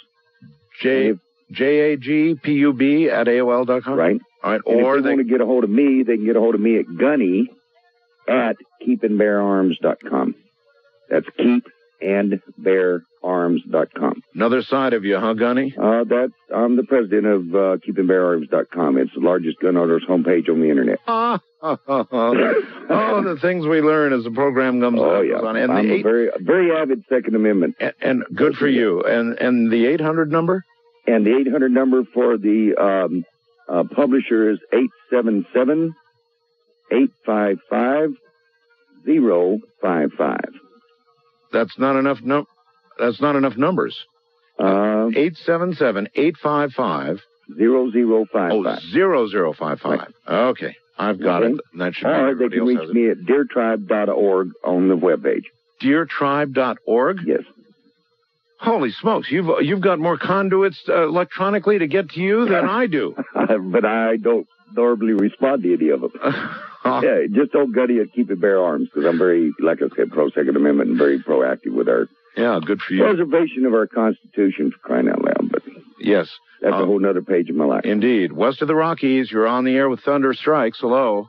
Hello. Yes, hello. Hi, this is Christine from Albany, California. Yes. And thank you both for a fabulous show, and good morning. Good morning. I haven't seen one of these things, but I've felt entities around me, good entities, probably for the last 11, 12 years. And how old are you now, ma'am? I'm 52. My boyfriend passed away in 99. I feel him. There you go. His kitty passed away. I felt her. You mentioned the eye on the top of the head. Yeah. Ever since the third eye. Yeah. Well, no, on the very top of the head. That's called the dream eye or the fifth eye. Right. Ever since he passed away, I feel tingling up there. Yes, you would. Oh, when I meditate, anywhere from 3 to 7 years after a passing, we feel that contact through, our fifth eye, and especially in our dream time, and those are called our memories. No, it's when I meditate, when I say prayers before meals, it's on and off all during the day. Definitely. What? Remember, you've got 2 dream times, hon. You've got the dream time here in the 3rd dimension when you're awake, like we are right now. Hopefully. Right. And then this is more of a dream than the dream time at night and when you're asleep. Okay, good. And they do overlap each other. Okay. Thank you both very much for a great show. Well, thank you, and take care. And I guess I should stop and ask you right here. We're coming to the last hour of the program, and I give all my guests a choice at this time because I know it's getting late. Not for me. Not for you, so... I'm definitely a late night person. You're good to go, huh? Yeah, I'm good to go. All right, then let's do this one more time. The number, the 800 number to order your book, yes, Song of the Deer, yes, is 877-855-0055. That's 877-855-0055. Song of the Deer with about 30 seconds to say, what is it all about? Basically, it's the entire first shield of teachings, the first body of teachings about the sweet medicine Sundance. And we include in there how to do positive discharging of your emotional content, your personality and events, your projective pretense, and get rid of the negativity in both a practical, realistic manner. It's a teaching about the whole luminous A cocoon. For those that are read Castaneda, he gave you grade school. I'm giving you a master's and a PhD in sorcery. All right. Hold it right there then, and we'll... Maybe it was my fear that I was feeling. And it attached to you, hon, because it's part of your world. It's part of your, what you've assembled in your reality. It was a loved one. So you think it was just leftovers from my father's passing away? Well, I mean, you've got to realize I'm sitting here on a very, very difficult form of communication, but I definitely know the shadow beings, and that's not the behavior. And that's not what they do. Okay, that's one thing I was worried about because we sold the house, and I didn't want to turn the house over to somebody and have it have some kind of dimensional problem. No, it doesn't sound that way. Thank you very much. All right, 2 things, Thunder, that we've got to cover. Mm-hmm. One, she just kind of touched on. So many people have said that they view some of these beings as death coming to get you or coming to escort you. One form of them does do that? Yes, but that is the entity that we call Tuolanani. And by the way, I will not say that word again due to stalking death. And it literally tries to rob your spirit personality or steal it as it goes back to the great round. There have been thousands of documented instances all over the world by different names of this entity. And it is the personification of evil. The Christians call it Satan, the devil, which is spelled backwards. And by the way, Satan is nothing but Natus, which is nature, or in the Gaelic language, spelled backwards. It's the opposite of life. It's a predatory, malevolent death. It's not a death of one's choosing. It's a total shock or an accidental death. Gotcha. All right. If that makes sense. Yes, it does. Too well, I'm afraid. All right. The other thing is rods. And now, if you've never heard my program, which I guess you probably haven't, rods are going to be very difficult to explain to you. A man named Jose Escamilla has been taking extremely high-speed photography and capturing in this photography these long rod-like shapes which appear to be alive, appear to be darting around almost, he calls them sky fish. And they like shooting arrows? Yes, and they move at extreme speeds. And we've got countless photographs of them. Yep. But you can't, again, you can just barely see them kind of in the corner of your eye in peripheral vision occasionally. And it's definitely not an astigmatism. That's right. Oh, no. These are really captured photographically just fine. Yes. Are they part of this world? Do they run with the shadow people? No, they're actually a part of the matrix. You're aware of the super strange concept of the universe. I am. All right. If I said to you that coming out of the center of your navel is what is called your soul vine. So you've got an umbilical cord to your physical body and your physical mother, but you've got an umbilical cord that goes to Salvation, great-grandmother, the universe, the goddess mother. That soul vine at the end of it's got 12 filaments, little streams. Everything in the universe is interconnected through a series of darting beams of light, which are called the threads of awareness by our people. And they are photographable. You can see them. If you're a pilot and you get up above 25, 30,000 feet, they're extremely visible up there. I don't know who your gentleman is that's doing the photography, but if you get up in an aircraft, get up around 25, 30,000 feet, especially at sunset or sunrise, you would be blown away.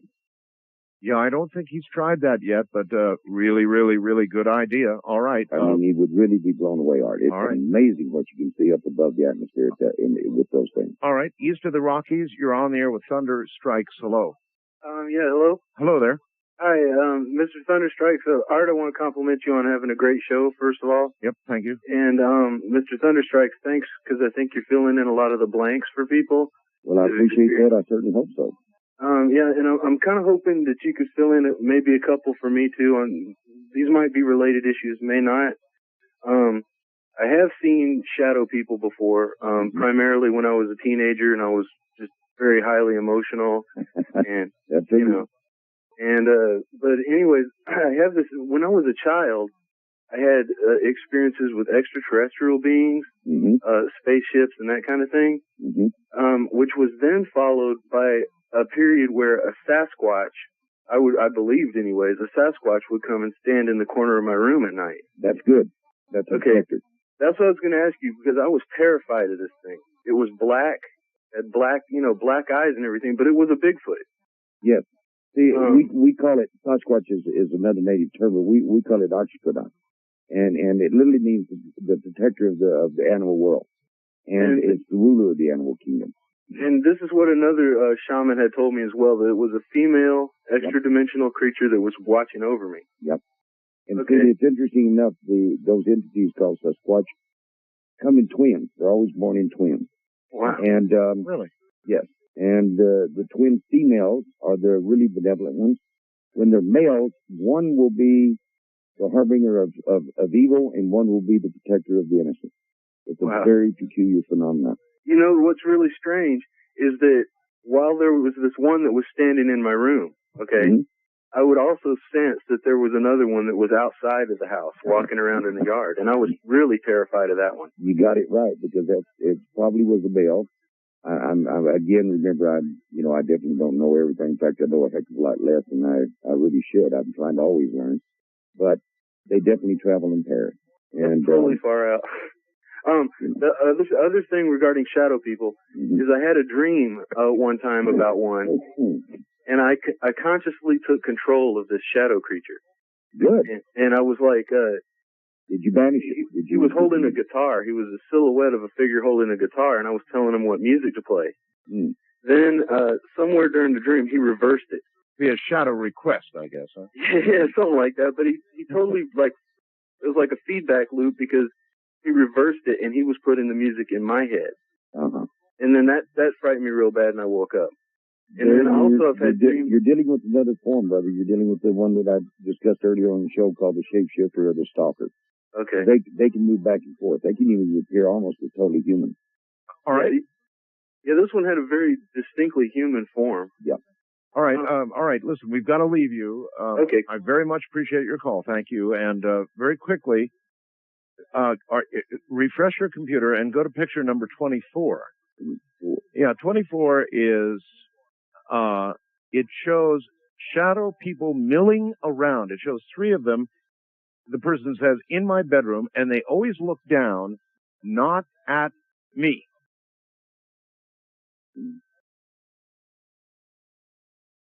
This is still on page 2. All you've got to do is refresh, I think.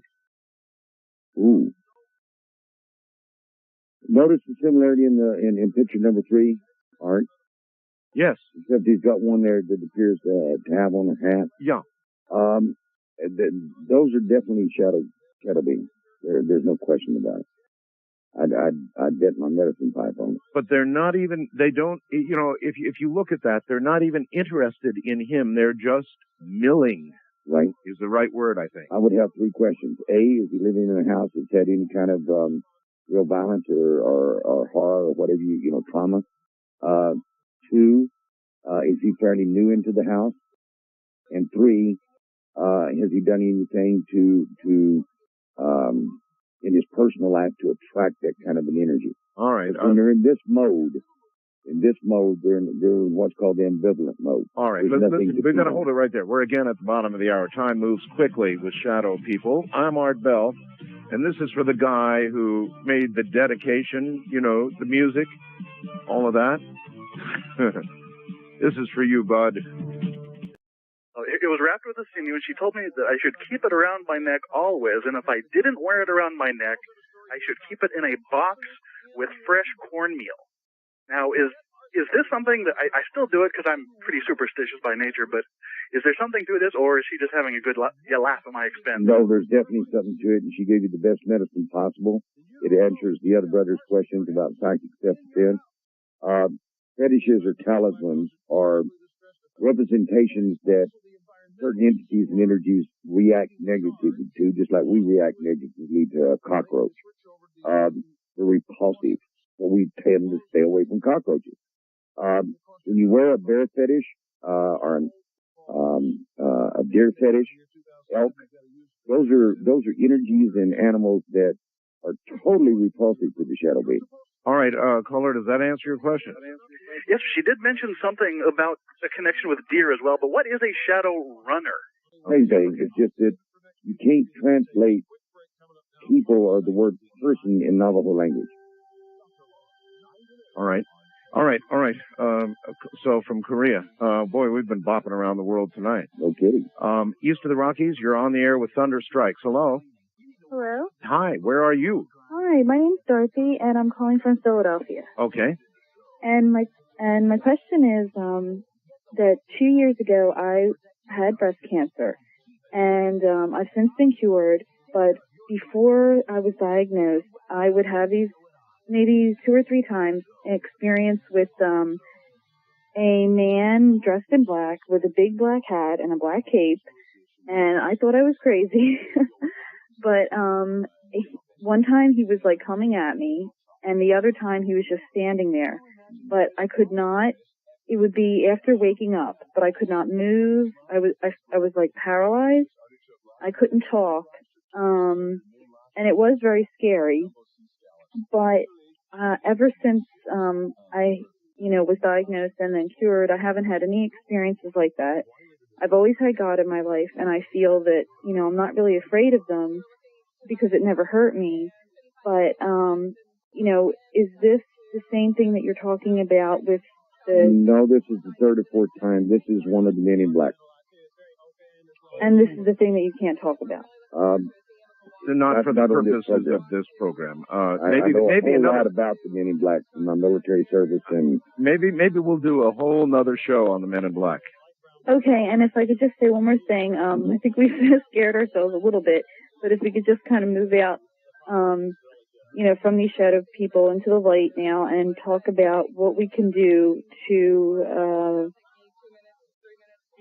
stop it. To get away from it. Yeah. Did you hear the newscast in the last hour about the children with the weapons? Yes. All right.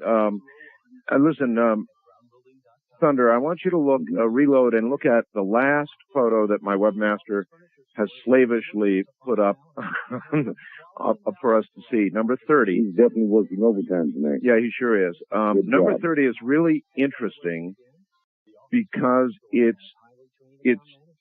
two. It's two of something that almost appear connected. Are you able to see it? Yes. What are we looking at there? Wow. I don't know.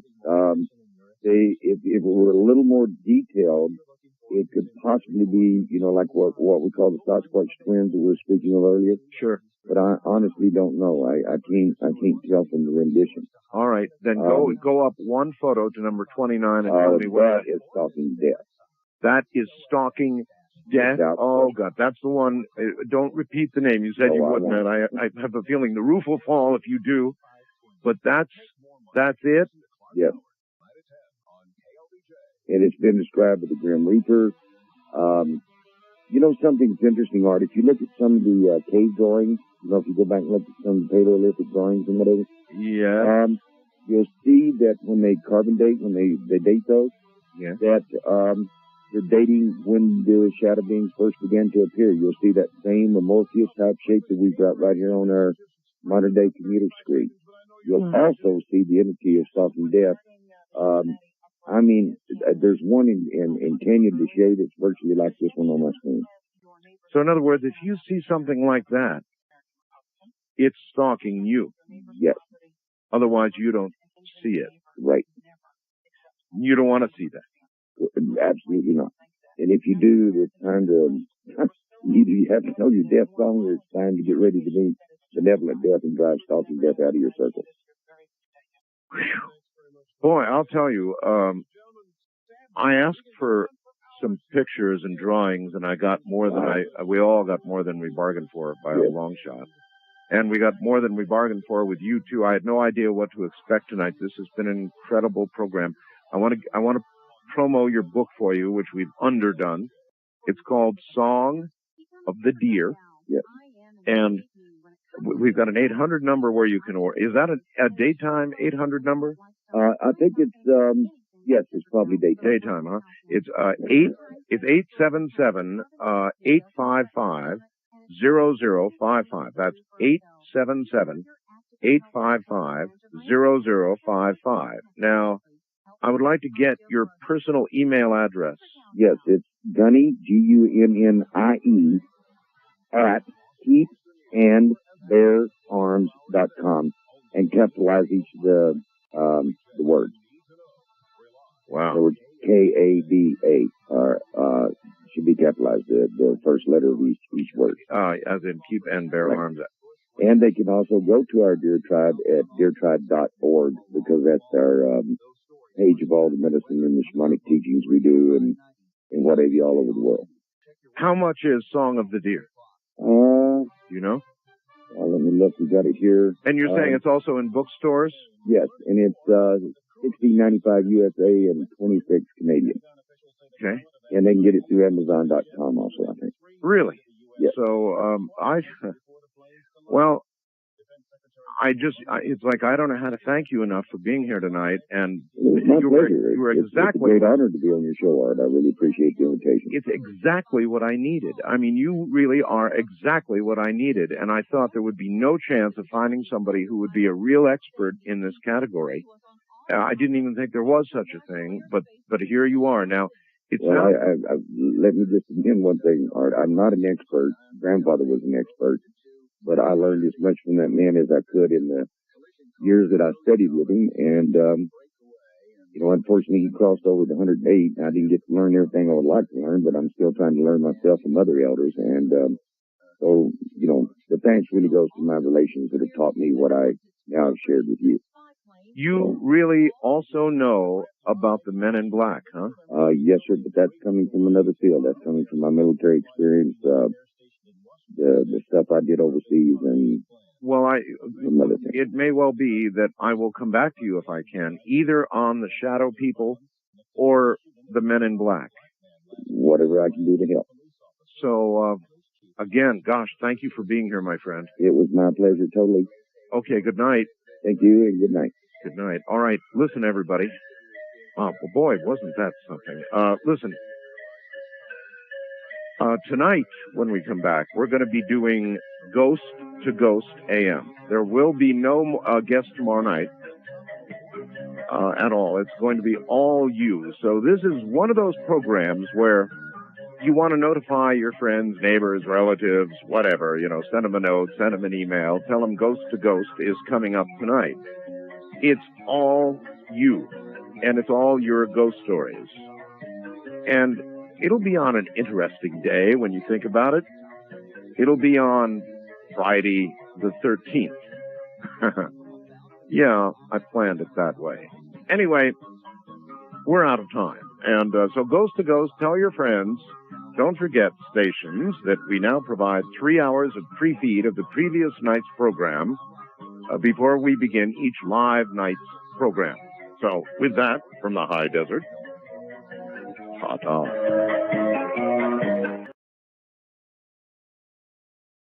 We're trying to talk. My mother-in-law, she was the one that was against telling anybody what was going on or trying to find somebody to help us. because she said people will think we're crazy, or she had it in her head, if things like this happen to us, we must be evil and we're getting punished for something. We couldn't make her understand, this is something's happening, we need help. So from this point on, we became very isolated. We started to look for help, but we became isolated. We weren't allowed to talk to anybody about what was going on. What do you mean? What do you mean you weren't allowed? My mother-in-law would go into hysterics. She wouldn't want anybody to know what was happening to us. I see. Okay. So we just kind of kept it to ourselves. And then then the entity started to isolate us even more. He would go where we went, and he would make it so uncomfortable where we went, we would stop going places. Like we couldn't invite someone to the house, so we would go to visit them at their house. Yes. But the entity would do something, like we went to this gentleman's house. It was a friend of my husband and my mother-in-law's. And when we came home, on our kitchen table was the gentleman's wallet. Now, we were just at his house. How can we explain to this gentleman why we have his wallet? Very carefully. So it did things like that to make us so uncomfortable that we kind of isolated ourselves from everyone. And by this time, we finally got my mother-in-law to try to allow us to go and try to find help, to tell people what was going on. What kind of help? First of all, we went to a psychologist right here in Rancho Cucamonga, because I remember my mother-in-law was contacting the church at the time to try to get a priest to come to the house. And we decided to go to a psychologist to see if any one of us was causing this.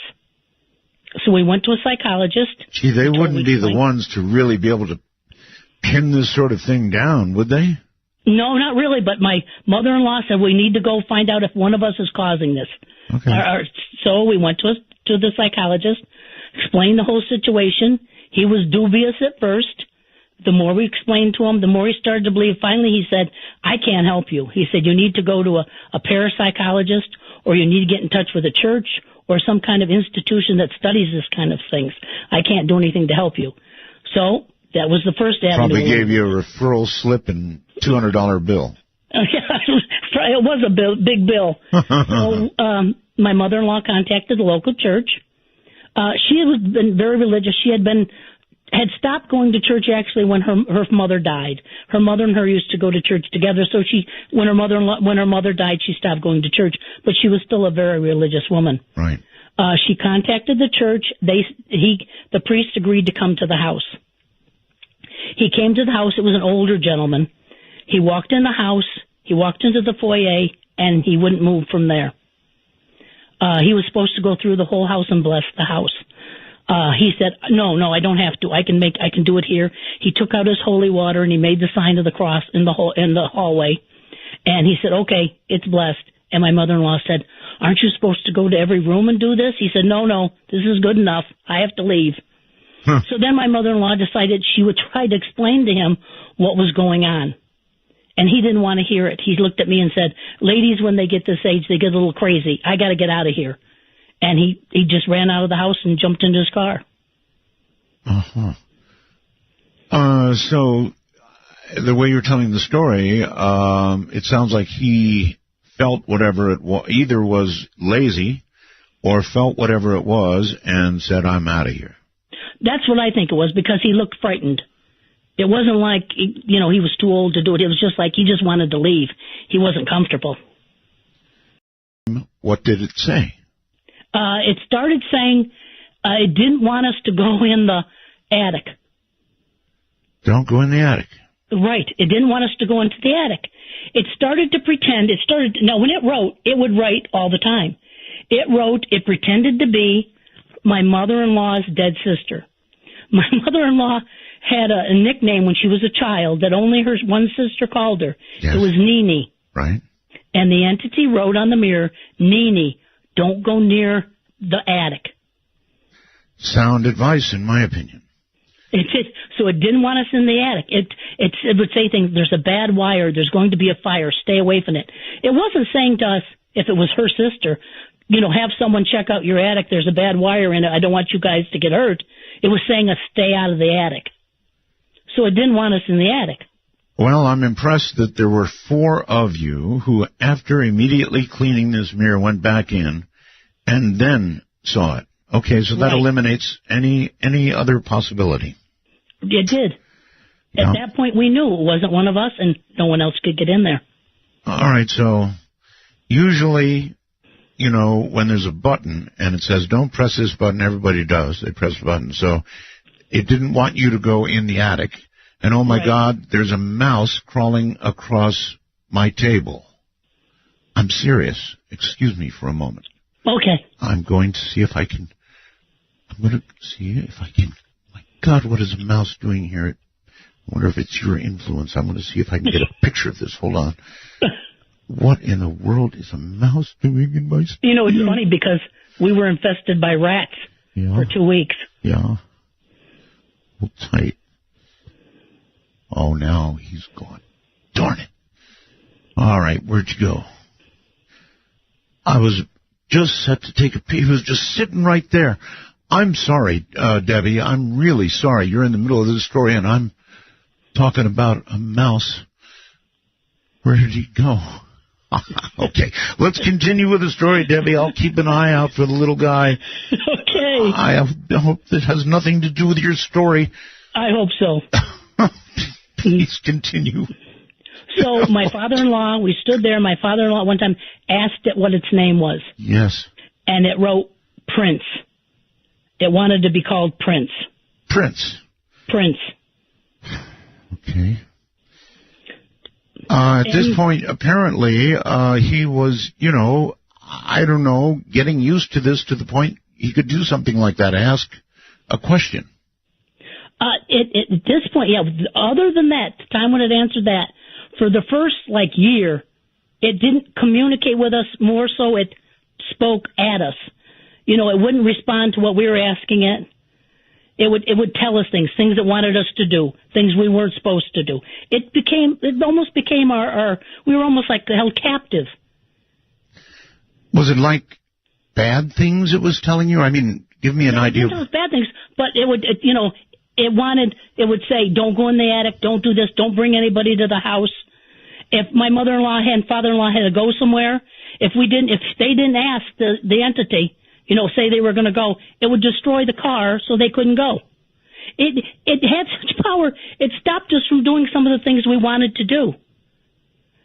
It would break windshields, break headlights. It was the most, you can't believe the feeling of almost being held captive in your house. This is very serious damage, for one thing. It destroyed the house. The entity had a symbol. It was a triangle, and it had a tail coming out the bottom. And it carved this symbol in the walls. It burned them in the walls. It cut pieces, like 4 or 5 foot pieces of rug out in the symbol. It literally destroyed our house. Every day was putting our house back together. That's incredible. I mean, how do you go on living with something like that? Now, I guess at this point you knew it was with you, not just the house, so it wouldn't make any difference to move. It was with us. I mean, no matter we went, like I said, we'd go out to dinner, we'd come home, on the kitchen table would be the name tag from the lady that waited on us. One time we went out to dinner and my mother-in-law looked down at her plate and her meat, it had a big, like someone had taken a big bite out of her meat. Yeah. So where we went, it went. Well, that sure takes the fun out of a night out. Yeah.